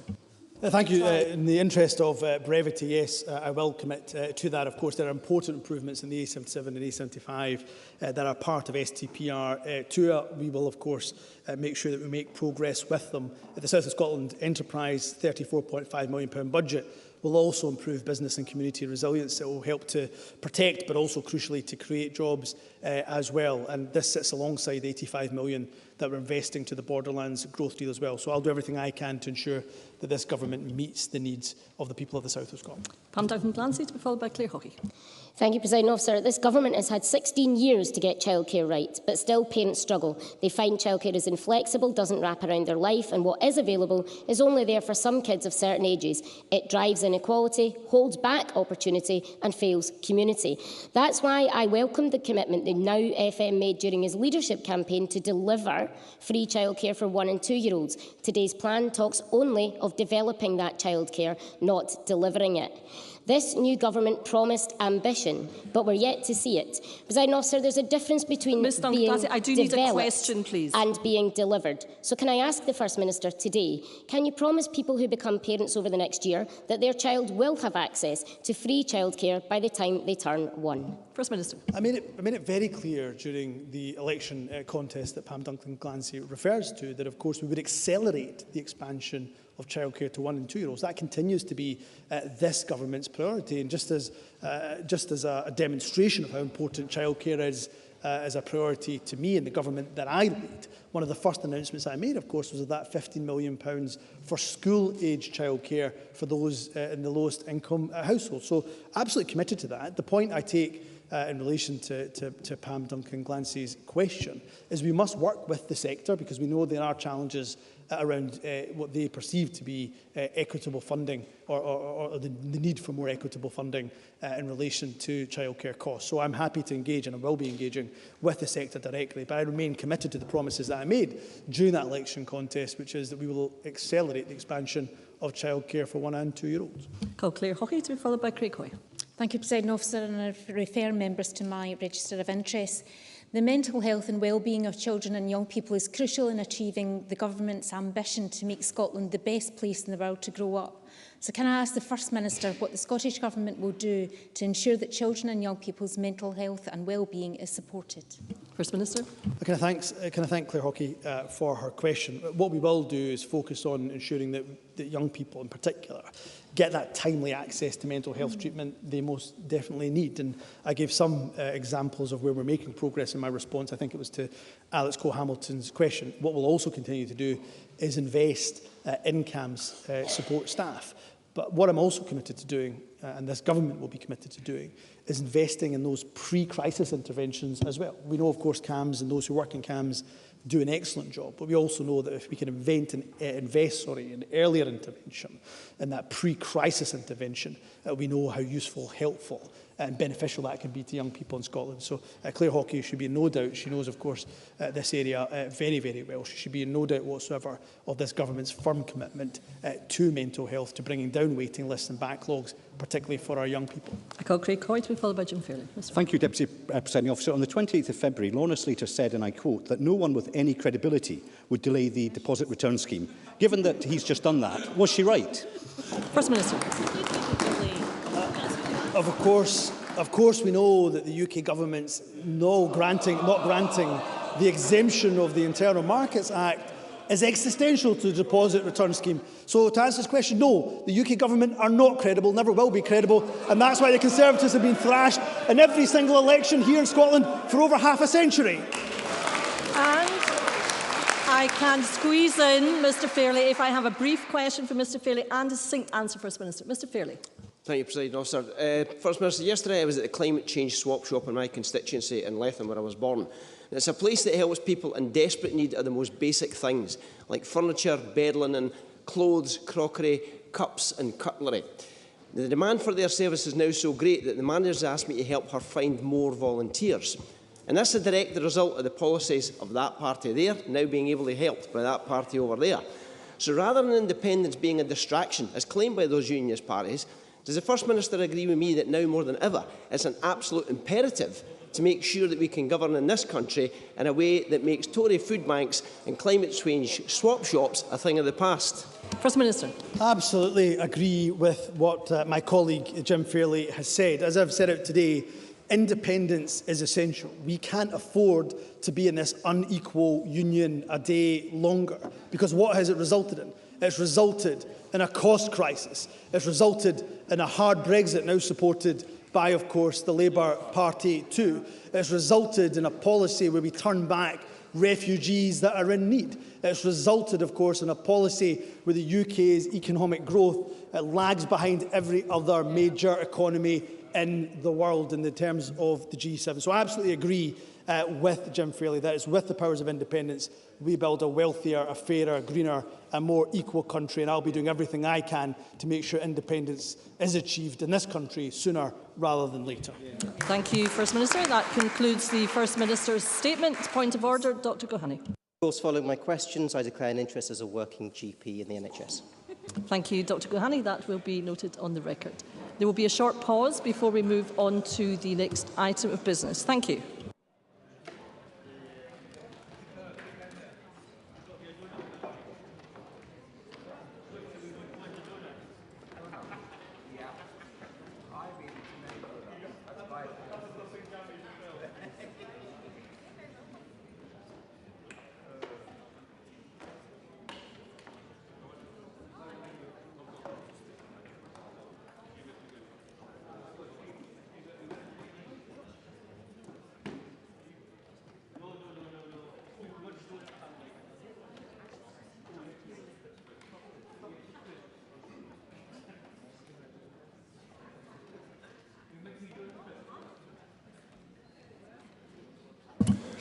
Okay, the next item of business is debate on motion 8589 in the name of Shirley Ann Somerville on supporting Scotland with cost of living and reducing child poverty. I'd invite members wishing to participate in the debate to press their request to speak buttons now or as soon as possible. And I call on the Cabinet Secretary to speak to and move the motion for around 12 minutes, please, Cabinet Secretary. Thank you very much, Presiding Officer, and I move the motion in my name. Addressing the cost of living crisis, tackling poverty and working towards our statutory targets to reduce child poverty are central to the priorities of this government, not just for me as the new Cabinet Secretary for Social Justice, but also for the First Minister and all of my Cabinet colleagues. This was, of course, reinforced within the policy prospectus that's been published and just discussed, which confirms that equality, opportunity and community will be the three critical and interdependent missions for this government in 2026. That's why, in his first days, the First Minister was focused on delivering for the people of Scotland, providing that £15 million funding to help low-income households with childcare, tripling our fuel insecurity fund to £30 million and announcing additional funding for our NHS to deliver on tackling health inequalities within our healthcare system. Now, the poverty and income inequality statistics published last month show that poverty levels remain too high, whilst they continue to be lower in Scotland than the UK average, with relative child poverty 6 percentage points below that of the UK as a whole. They must be reduced further. And of course, the analysis published today by the Joseph Rowntree Foundation on rises in deep poverty further reinforced the devastating impact of the UK government's decade of austerity, welfare cuts and economic mismanagement.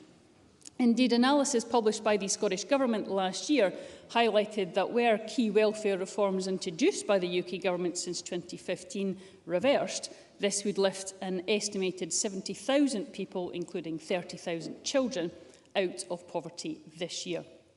Now, household finances are under strain, with soaring energy bills and food costs disproportionately hurting those on the lowest incomes, and high inflation is heaping more pressure onto our public services, with the Scottish Government's block grant 4.8% lower than it was in 21-22.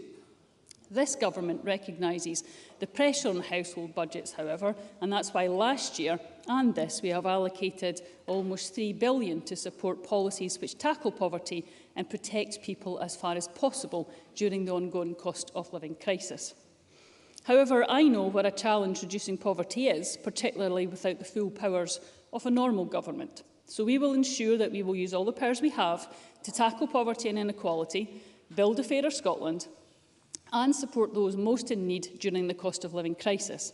And we will build the case for further powers, so we can use all the levers we need to tackle deep-seated and multi-generational child poverty that has blighted our country. Now, the second Tackling Child Poverty delivery plan, Best Start, Bright Futures, reaffirms our sharp focus on working with partners to support those at greatest risk of poverty, with 90% of all children in poverty in Scotland living in the 6 priority families identified in our first plan.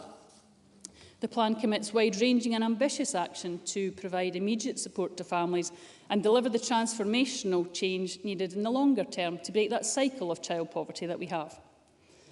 One clear example is, of course, the significant investment and increased support we provide to families through Scottish Government benefits. 12 of these benefits were uprated by 10.1% this month. Over 2022, the Scottish Child Payment, the only tackling child poverty benefit in the UK, was increased from £10 to £25 per week per child and extended to eligible children under 16.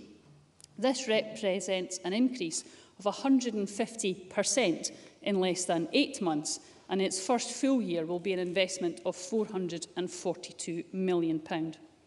Now, the Scottish Government has had to make hard choices and decisions.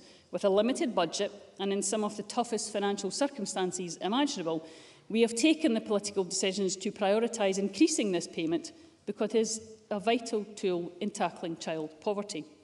The Scottish Fiscal Commission forecasts around 387,000 children will be eligible for the payment in 23-24, and based on modelling from March 2022, it is estimated to lift 50,000 children out of poverty this year. Jeremy Balfour. Thank you. Can I welcome the Cabinet Secretary to her new appointment, and I look forward to working with her. I absolutely agree with what the Cabinet Secretary has said, but I am still being contacted by constituents who are not being able to get this payment due to the lack of resources within Social Security Scotland. Would she at least investigate that to find out why these payments are not being made with the big delay that is still happening, not only in this benefit, but in the best grant benefit, and other benefits are taking longer than should be? Cabinet Secretary. Well, it is a pleasure to be working with Jeremy Balfour. Again, it's like the good old days when I had responsibility for social security before, and I'm sure we will pick up on some of those discussions. He raises an important point about the challenges that Social Security Scotland have had following the expansion of the Scottish Child Payment. Of course, this was a massive expansion that we have undertaken, the change to ensure that everybody under 16 is included. But those backlogs are being dealt with, and I have already had discussions with Social Security Scotland, and they assure me that the work is continuing on that. But I'm happy to have further discussions with him on this issue, because we all want this benefit to be a success and to get to people as soon as it can. I give him my reassurance it's already got my attention, and indeed has the attention of Social Security Scotland. Together with our Best Start grants and our Best Start foods, our 5 family payments could be worth around £10,000 by the time an eligible child turns 6, compared to around £1,800 for eligible families in England and Wales.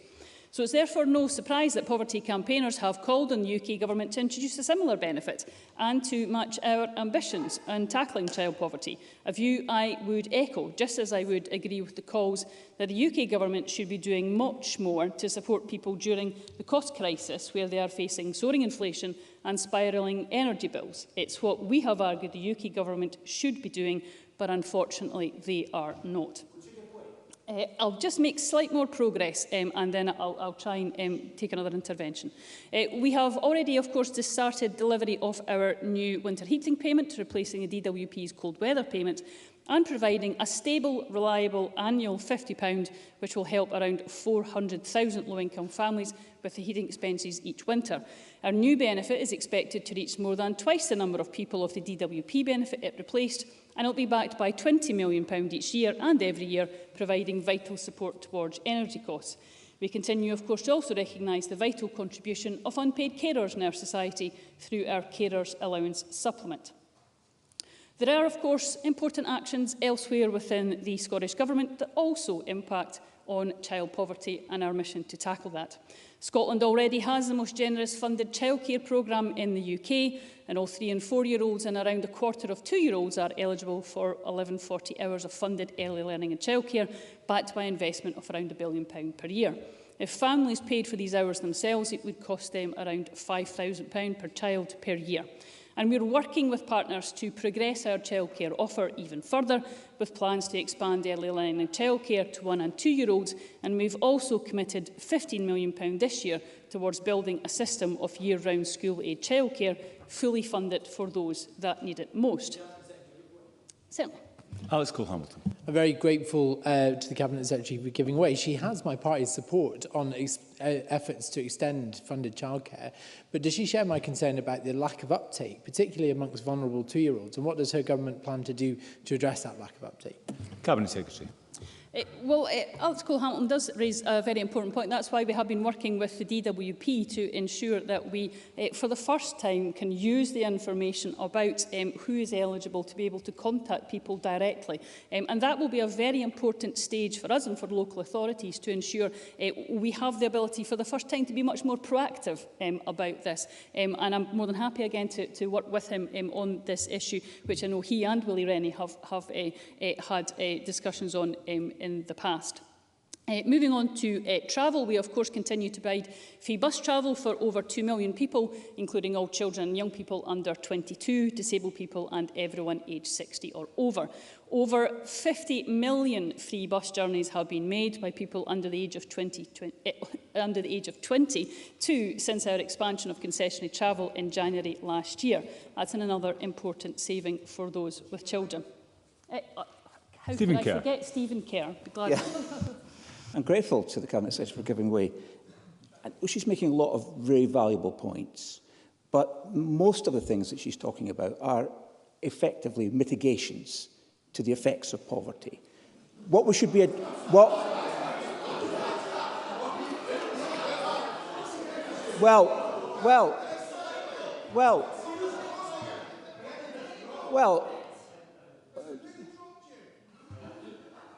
Can we hear the member, please? I don't think you can intervene on a... Mr. Kerr. Oh, right. As in dealing with the symptoms of poverty. But what we should be focusing on is dealing with the root causes. So exactly in respect of the root causes, how does curbing the number of apprenticeships or squeezing funding to Scottish training companies, or how does making cuts in real terms to Scotland's colleges or universities, how does that in any way create more opportunity and deal with the root causes of poverty? Cabinet Secretary.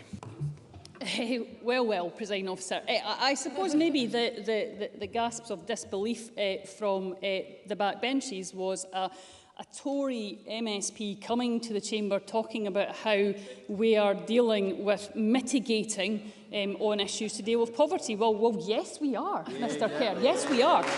We are dealing with a UK government's economic mismanagement. We are dealing with a UK government who has absolute contempt for a minimum wage at genuinely real living wage standards. We are dealing with a UK government who are not interested in actually dealing with the causes of poverty, as amply demonstrated by their welfare policies. And if he's not interested in my view on it, then perhaps he could listen to stakeholders in it. So yes, we will continue to do everything we can within our limited powers. Oh, I only wish his colleagues down south would do something remotely similar, Presiding Officer, as well. Moving on to housing. Housing is also vital in the fight against poverty and will be a focus for the Housing Minister and I in this portfolio. An estimated 3,200 households with children have been helped into affordable housing in each year to March 22, and we will of course continue working towards our target of 110,000 affordable homes by 2032. Our next steps are very important to make sure our immediate priority is protecting people as much as possible. So we've already tripled the Fuel Insecurity Fund to 30 million. We know that food banks are not an appropriate or long-term solution to poverty, and that's why we will soon publish a plan grounded in human rights that sets out further action that we'll tackle towards ending the need for food banks. And we of course recognise that employment can offer a route out of poverty for families, and that's why we will continue to ensure we invest in employability packages too.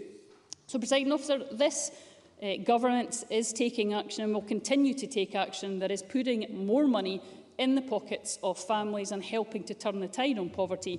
We'll do everything we can within our powers and resources to substantially reduce child poverty.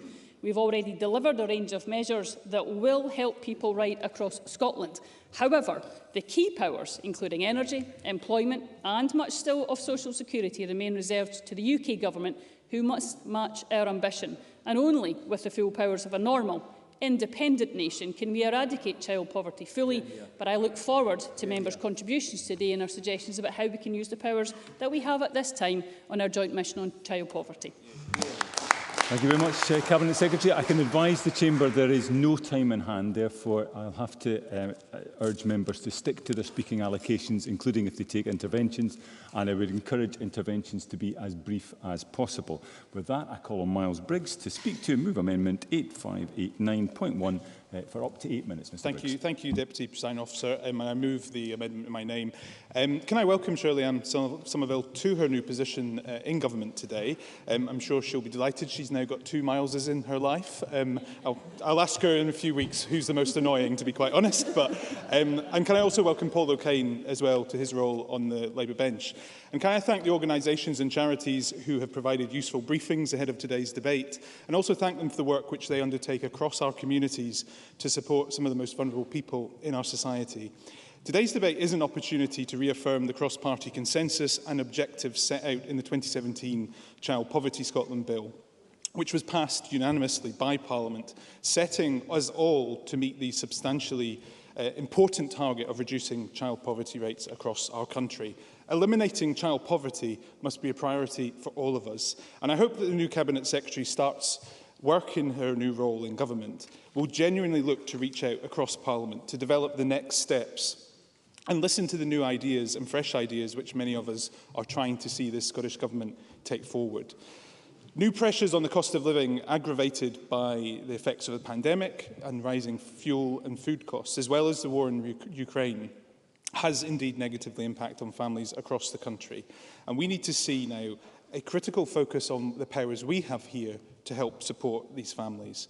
In the time I have today, Deputy Presiding Officer, I want to return to an issue which I've raised consistently in this Parliament, and that is children who are homeless and living in unsuitable and temporary accommodation in our country. The housing emergency in Scotland is contributing to levels of child poverty, with children and families stuck in unsuitable, unaffordable homes, and temporary accommodation is something which none of us want to see, or none of us believe is appropriate in this day and age.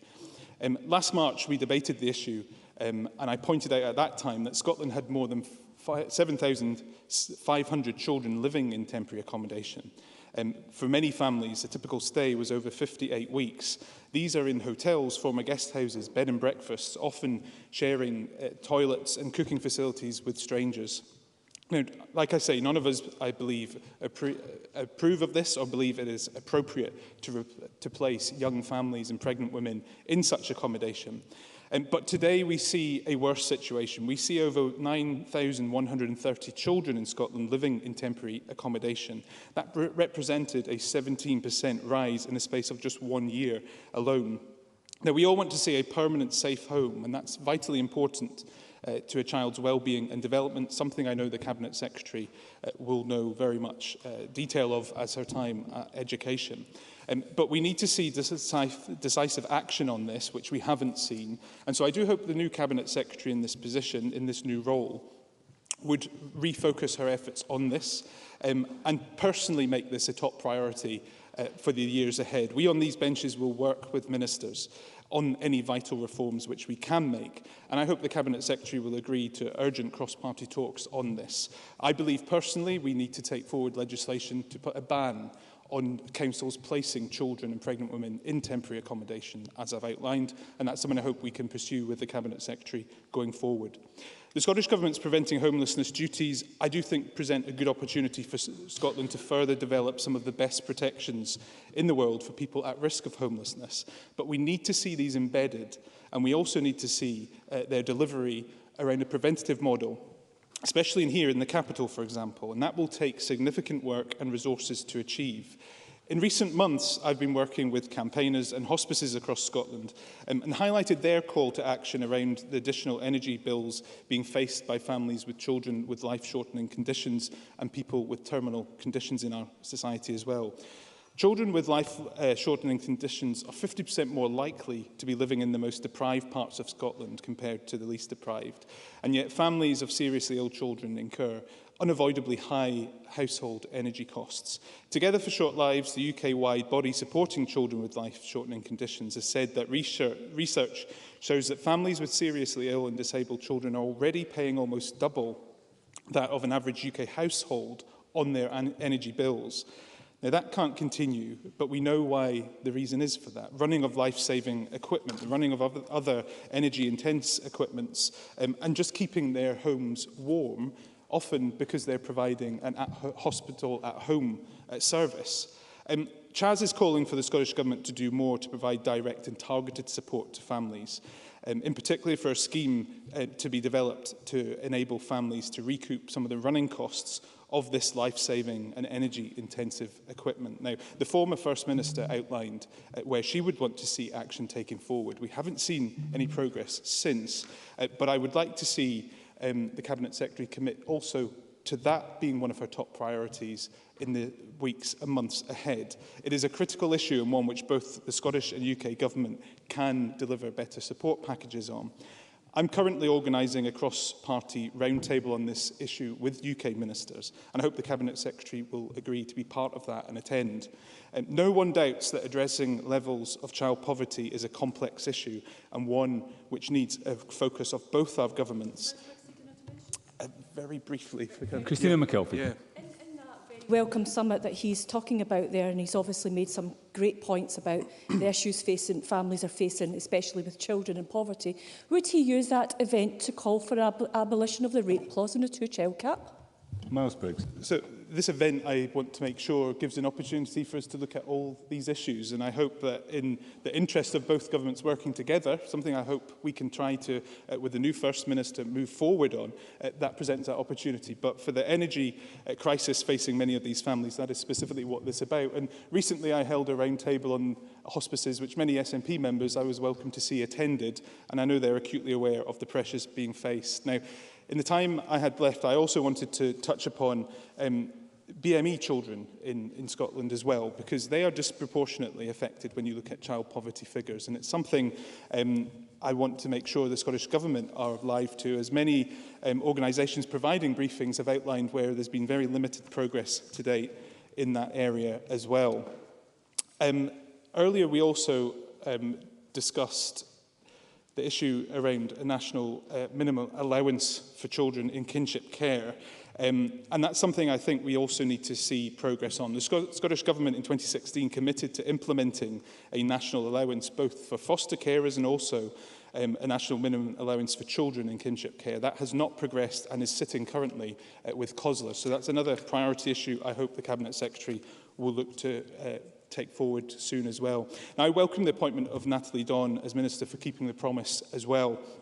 There is an awful lot of work to do, and I hope that we will see a delivery programme developed as soon as possible to help achieve all the outcomes which we support, but to make sure that our young people have the best possible start now and in the future. To conclude, Deputy Presiding Officer, it is critical that we hold this SNP Green government to account. We will continue to do that on these benches, but there are many areas where we can work to make a difference in this area. I hope the Cabinet Secretary genuinely wants to reset that relationship. We desperately need to see a government now focusing these resources we have in this Parliament on actually delivering the outcomes that we all want to see, and I hope and wish her well in doing that. I move my amendment in my name. Thank you. Thank you very much, Mr Briggs. Just a gentle reminder to members who haven't already pressed the request to speak buttons but wish to speak in the debate to press those buttons. Those who've made an intervention may need to repress the buttons. And I call Paul O'Kane to speak to and move Amendment 8589.3 up to 6 minutes. Mr O'Kane.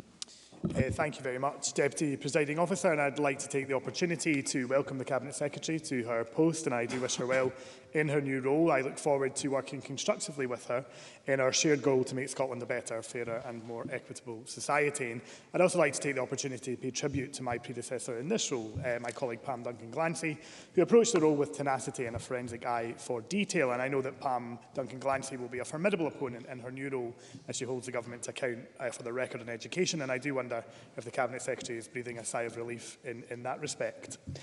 On to our substance today of the debate on tackling the cost of living and reducing child poverty.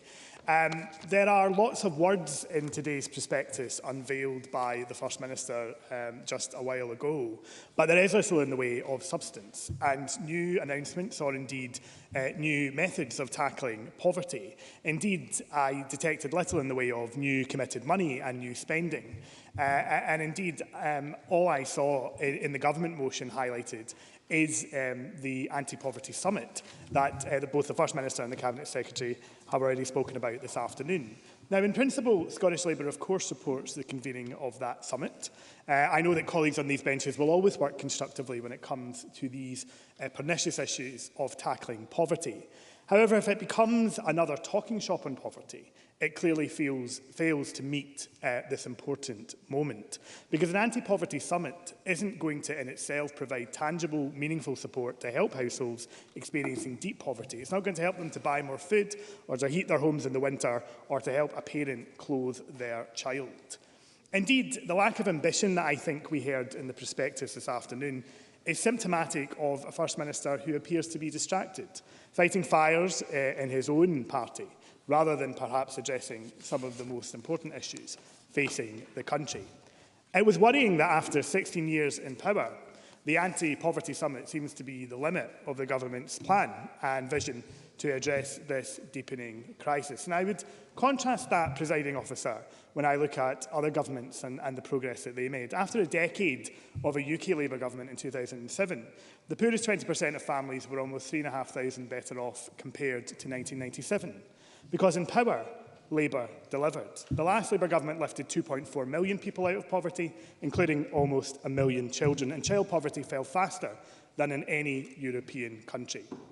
In this moment, presiding officer, I think Scotland is desperate for change. People do not want to see division and distraction. People are smart. You can't just pull the wool over their eyes. They recognise when a party of government is more focused on internal concerns than on delivering for the people. And I think people in Scotland, presiding officer, are also at their wits' end with both of their governments. I think they see the economic illiteracy of the Tories, which has inflicted immeasurable damage on our communities. They look at their dangerous, reckless economics and know that they need real change. Because it has never been starker, presiding officer, the need for change. New research from the Joseph Rowntree Foundation has shown that not only has the number of people living in deep poverty dramatically increased, but the depth of the poverty that they are experiencing has become more severe. It is the case that the cost of living crisis has exacerbated the situation, but poverty levels in Scotland are deep-rooted and they require deep solutions. Extreme child poverty after housing costs, we know, has been rising since 2014. And I read today in much of the excellent briefing material by Includem that 3 in 4 people are now struggling to meet the cost of 2 or more essentials. Scotland is desperate for solutions. It is desperate for competent and credible solutions which will address the major issues facing the country. I will. Ben McPherson. I'm just wondering if the member has any of those competent and comprehensive solutions to present to the Chamber today. Paul O'Kane.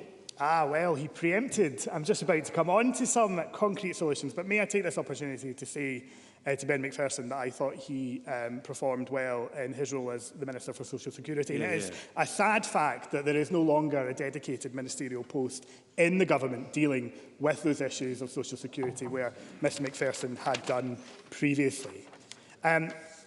It's clear that people want a laser focus on tackling poverty, fixing the economy and injecting a sense of hope, optimism and trust back into politics. And in power, Labour can deliver once again. We would reduce people's household bills by investing in clean power systems, insulating over 1.3 million homes. We would introduce a proper windfall tax, helping to reduce household bills, tackling problem debt, providing households with a £100 water bill rebate. And we would deliver on a green jobs revolution in Scotland, creating 50,000 jobs across the country with a wealth of new opportunities for young people. These are the ideas of the Labour Party that we will bring forward when we have our opportunity to put those to the people. The First Minister has, in various statements over the last few weeks, and indeed in the leadership hustings, described independence as the golden thread which would run through the heart of his government. But I think that's the point and the heart of the matter.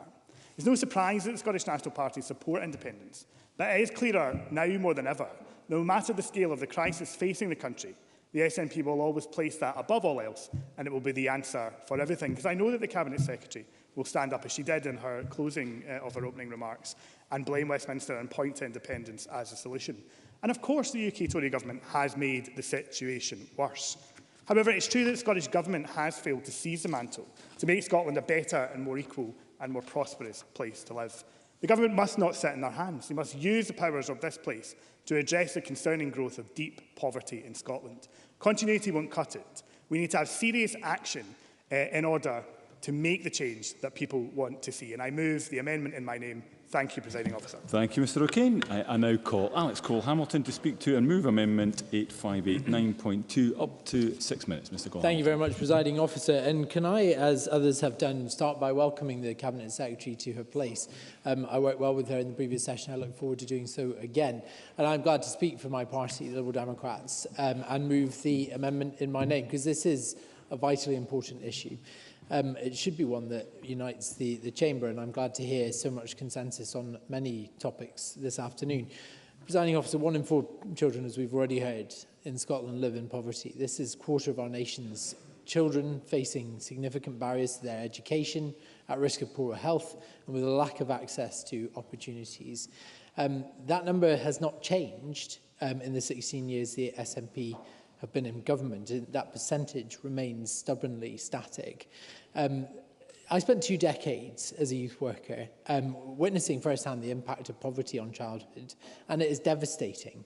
It can have serious impacts too and consequences on one's adult chances as well. It is, I think, an adverse childhood experience is recognised as such. And over the past year, the cost of living crisis has significantly exacerbated that challenge. One parent's experience reported to Save the Children reads, and I quote her directly, "My daughter heard me talking to her big sister about gas, electricity and food prices. She found a 5p coin in the street and told me to put it towards the bills." Presiding officer, is that really what we've come to? When a child finds a penny on a street, they're supposed to wish for good luck, not worry about whether their family has enough to survive on. Fact is, this is happening now in Scotland, and that is shameful. Stark reality is that too many families can no longer afford either food or fuel, or certainly not both. And recently, a study conducted by One Parent Families Scotland revealed that 61% of their participants are finding it extremely difficult to afford electricity and can no longer afford it, whilst almost half said the same for gas prices. We are in a crisis that warrants decisive action, action that the SNP have had time and time again failed to deliver. Research undertaken by my party revealed that last year, just over 5,000 homes were helped with insulation under the government's insulation scheme. That sounds like a big number, but then consider 874,000 households in Scotland currently face fuel poverty. That is only 0.6% of homes in Scotland receiving the help that they so desperately need. That's only 0.6%.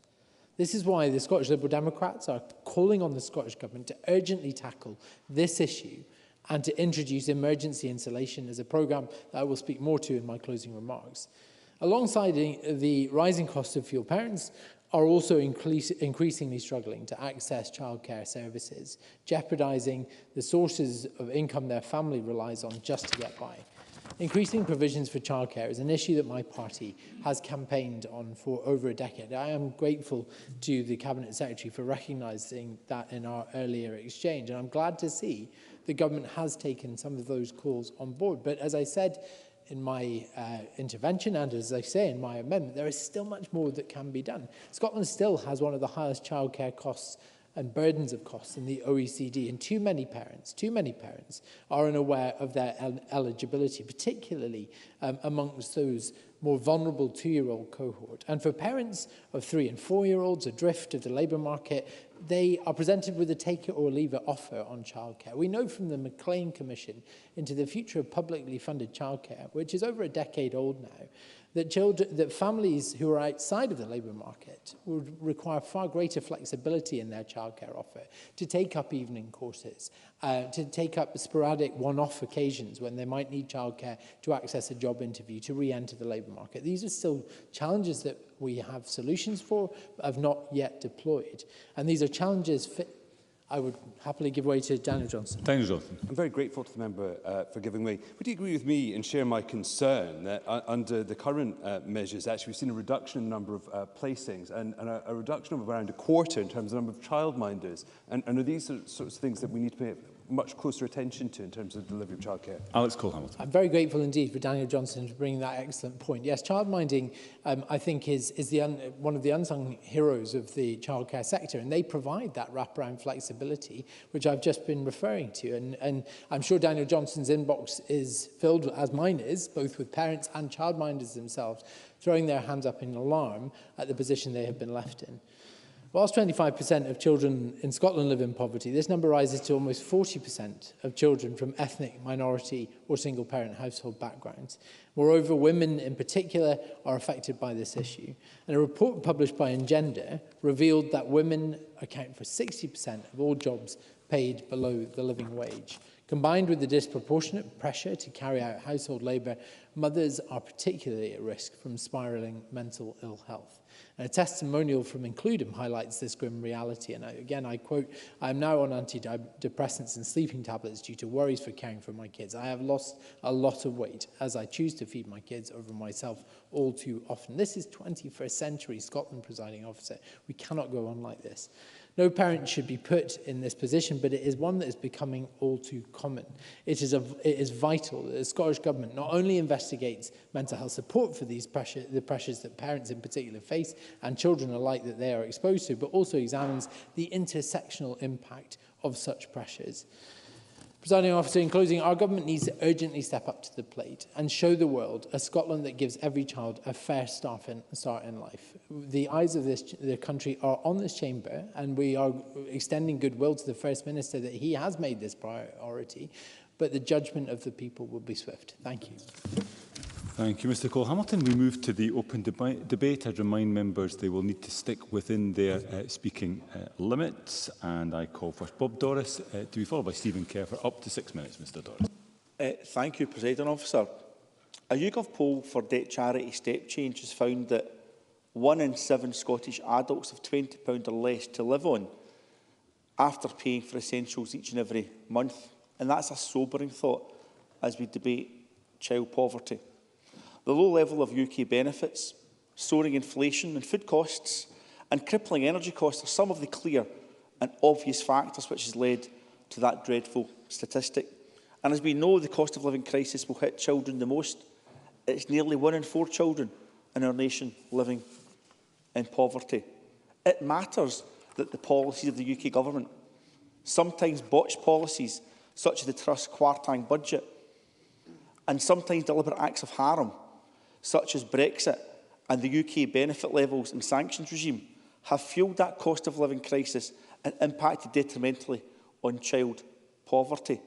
But it also matters more consensually, Presiding Officer, what we do in this place, in Scotland's Parliament, to tackle child poverty.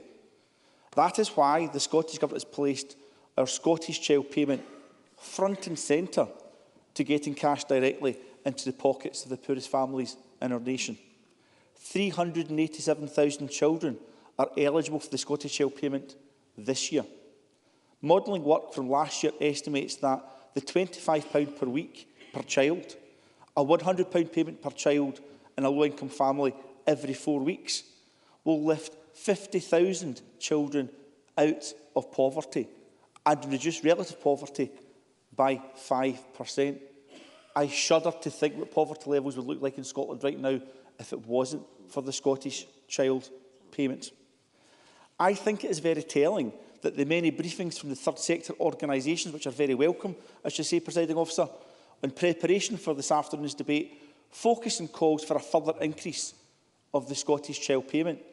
That is a very clear acknowledgement of the power of the SNP Scottish Child Payment, of its effectiveness, of the very real difference it makes to many families in my constituency of Maryhill and Springburn and right across Scotland. That's why they're calling for an increase, because it works. The call from the third sector ahead of the launch of our new Scottish Child Payment, when it was first brought in, was for a non-targeted £5 per week from the third sector.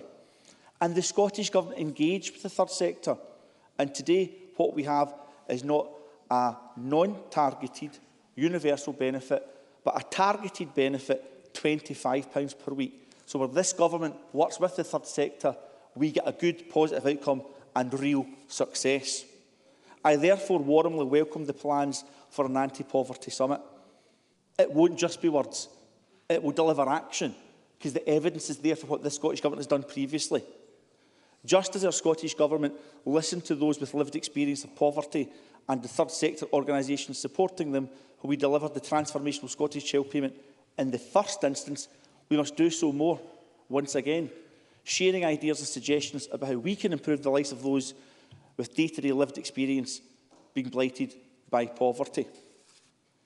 So yes, we've done lots other than the Scottish Child Payment, Presiding Officer. I'm not going to list those, because any summit and any cross-party discussion must surely be, what would we do next? We don't have a bottomless pit of cash, so if we have cash, how would we spend it? So here are some ideas. The Scottish Child Payment, we know there's calls for that to go to £40 per week. Is that affordable? If it's not affordable, do we look at a summer supplement? We know July and August are cripplingly difficult for low-income families in those summer months. So do we have a summer supplement for a Scottish Child Payment in July and August? There's an idea we should discuss at that summit and beyond. I'm a dad. I'm fortunate that I can afford to clothe my children. But I know when I was a child, the importance of a child clothing grant and giving me a school uniform to wear when I went to school. I also know how often kids rip their trousers or grow out of their clothes. So that clothing grant, very welcome that it's increased £120 at least for primary schools and £150 at least for secondary school students. But is once a year enough? Do we have to think about a second clothing grant? I'm not saying where the money comes from this. I'm suggesting ideas where we could spend money if it was available, but we can't spend the same pound twice. So let's have a frank discussion where the best investment would be to deliver the outcomes we want to see to tackle child poverty. And what about free school meals? Universal P1 to P5, soon to be universal for P6 and P7 also. We have to deliver on that Cabinet Secretary as soon as possible. And if some local authorities are ready to go now and others aren't, can't they be allowed to go now if we can find that cash now? Why should they have to wait? And what about secondary schools? What are we going to do there in the future? Let's think medium to long term as well. Finally, Presiding Officer, in the time that I have left, the poverty-related attainment gap in education. We have to start looking at outcomes as well as educational qualifications. So I'm delighted to see record positive destinations for kids from low-income backgrounds, in fact, kids right across the country. I'm delighted to see we're ahead of schedule and getting the 20% of children from the most deprived backgrounds being representative of our higher education system. We're ahead of schedule in doing that for 2030. But the role of colleges is crucial in doing that, and their funding is under pressure. And that's where we'll leave it, Presiding Officer. That's something else we also have to look at. Thank you, Presiding Officer. Thank you very much, Mr Doris. I now call Stephen Kerr to be followed by Ruth Maguire. Up to 6 minutes, Mr Kerr. Presiding Officer, this debate should be a welcome opportunity to address the issues that contribute to child poverty. I'm afraid that what we might slip into very easily is a display of grievance, a wallowing of pessimism, and a talk more of symptoms than root causes, as I tried to intervene earlier to say. These root causes include intergenerational poverty, the breakdown of families, addiction, and inequality of opportunity, and worklessness and underemployment. People need help, and the most important help that is needed is a good job paying good wages.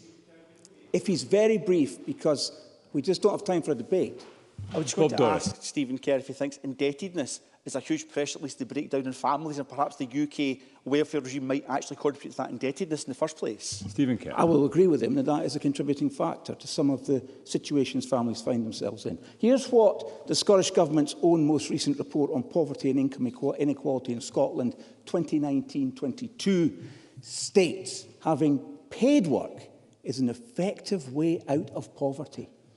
And those families where all adults are in full-time work have a low poverty risk. And rightly so. And I would qualify what the report says by adding that skilled paid work is better than unskilled work. And of course, higher pay is better than low pay. So we need to have an honest debate. We need to have an honest debate about the impact. I won't be able to take any more interventions. I do apologise. Everyone knows I love a debate, but I want to say what I have prepared to say. What we need to have is an honest debate about the impact of the pandemic on the global economy, on the Scottish economy, on Scottish society, and the devastating complication of the illegal Russian war of aggression against Ukraine. Because, frankly, we're kidding ourselves if we don't realise that the extended coronavirus restrictions that we applied in this country with a degree of rigour and longevity that other countries did not apply hasn't. It would be kidding ourselves if we don't know that it's had a deeply negative impact on our economy and our society. And that's despite the UK government committing to vast borrowing to support individuals and families through the furlough scheme and businesses and other organisations through various other measures. But none of this was cheap. In fact, we borrowed more than £500 billion. And I don't believe that members of this Parliament can be economically illiterate enough not to understand that when you borrow such vast amounts of money, there will be a negative impact on the public finances. And I seem to recall that it was members of the SNP and the Labour Party who called the loudest for these interventions. How did they think it would all be paid for? And when the economic impact of the Russian invasion of Ukraine was felt in spiralling energy costs, was it not members of the SNP and the Labour Party who called the loudest for interventions in the retail energy market to support individuals and families and businesses to mitigate the impact of extraordinary exponential cost increases? And was it not a Conservative government that took unprecedented measures to intervene to support families and businesses? And this was also paid for by unprecedented borrowing. How did members think this was going to be paid for? Now, as I say, I hope that none of us are guilty of economic illiteracy. We know what the economic facts of life are. Perhaps we have had to learn them all over again as a country. You cannot keep borrowing and still command the confidence of international markets. There comes a point when you must demonstrate your ability to service and repay the borrowings you have made. Who knew? We all did. And for a further example of the social impact that is being made manifest because of the pandemic, there is the steep rise in the incidence of violence and disruption in classrooms. Lockdown was irredeemably bad for our children and young people. They were the least likely to succumb to COVID-19, but they were arguably hit the most by the restrictions of lockdown. And there are now eons of research papers that show how negatively impacted children and young people were by lockdowns. So, what are the root causes of intergenerational poverty? A lack of equal opportunity, persistent worklessness in households and underemployment, and a deep pessimism that things are as they are and can never be changed and will always be what they are. And I am afraid, Deputy Presiding Officer, the biggest purveyors of that pessimism in this Parliament are the Scottish National Party. They are a party for pessimists with much to be pessimistic about, mired in scandal and reeking of corruption. We have a skills shortage. We have record vacancies, migration. But Scotland doesn't benefit. Members might like to ask themselves, including the Minister who's interrupting me, why that is the case. We have people that are unemployed or underemployed, and yet we are turning our back on the very things that help root out and tackle the root causes of child poverty. We should be creating more apprenticeships, not rationing them. We should be funding technical education. We're not. We should be investing in our colleges. We're cutting them. You need to conclude now, and Mr. members of the SNP and the Labour Party offer only welfareism. It's not the solution. It's a mitigation. You need to conclude, The Mr. Conservatives offer a way out of poverty by tackling its root causes. Call Ruth Maguire to be followed by Claire Baker. Up to 6 minutes, Ms Maguire. Thank you, Presiding Officer. The most recent poverty statistics are not acceptable. We're a wealthy nation with all the resources required to ensure an equal and fair childhood for all. One child having their health, development and well-being impacted by poverty is one too many. That 1 in 4 children in Scotland finds themselves in a situation where their future life chances are being impacted is something at the forefront of my mind as I make my remarks and support calls for bold action. The Conservative member might think it's pessimism. It's more empathy, I feel. Bold action is needed from all spheres of government to eradicate poverty and inequality in our society.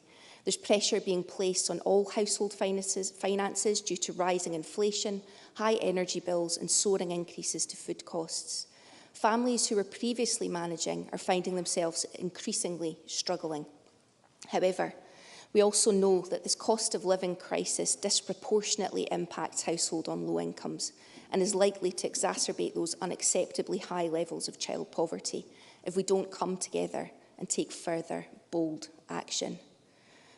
I do want to begin by acknowledging the significant action that the Scottish Government has already taken to tackle the cost of living and child poverty. Bob Doris was correct to get us to imagine what things would be like if there wasn't the child payment, for example. Those actions, including the First Minister's pledge to triple the Fuel Insecurity Fund to support anyone at risk of self-disconnection or self-rationing their energy use, expanding and increasing the value of the Scottish child payment and introducing new family benefits. The 5 family payments, including the Scottish child payment, could be worth around £10,000 by the time an eligible child turns 6, compared to around £1,800 for eligible families in England and Wales, and over £20,000 by the time an eligible child is 16. And of course, the provision of funded early learning and childcare, and offering free, good quality meals to all pupils in P1 to P5. These things make a real difference and have been welcomed by anti-poverty campaigners. Speaking about the Scottish Government's budget, Satwat Rehman, One Parent Families Scotland, said, "We're heartened to see the Scottish Government has listened to several important calls from anti-poverty organisations, such as increasing taxes for the wealthiest to raise funds for public services. We're also pleased that the Government is raising benefits in line with inflation, which is the right thing to do and will make a real difference for low-income families who are being snowed under by rising costs." Peter Kelly from the Poverty Alliance stated, "The principles that are embedded into the social security system in Scotland, I think, is particularly important. The principle around making a contribution to reducing poverty in particular, I think, is an important principle." Undoubtedly, the progress the Scottish Government has made is being hindered by the devastating impact of the UK Government's decade of austerity and welfare cuts. The UK Government has full economic and fiscal powers that it could use to make a real difference to the lives of so many. For example, they could make use of borrowing, provide more benefits and support to households, introduce a taxation of windfall profits, and regulate the energy market. The latest UK budget was a huge missed opportunity to help people. The reality is that the UK Government could have done far more to ease the burden on so many of our citizens, but it's chosen not to act. The starkest example of the bind that we find ourselves in with the current constitutional setup is that while the Scottish Government is increasing and expanding the Scottish child payment, the UK Government decided to cut universal credit. The UK Tory Government have also brought us the frankly illogical 2-child limit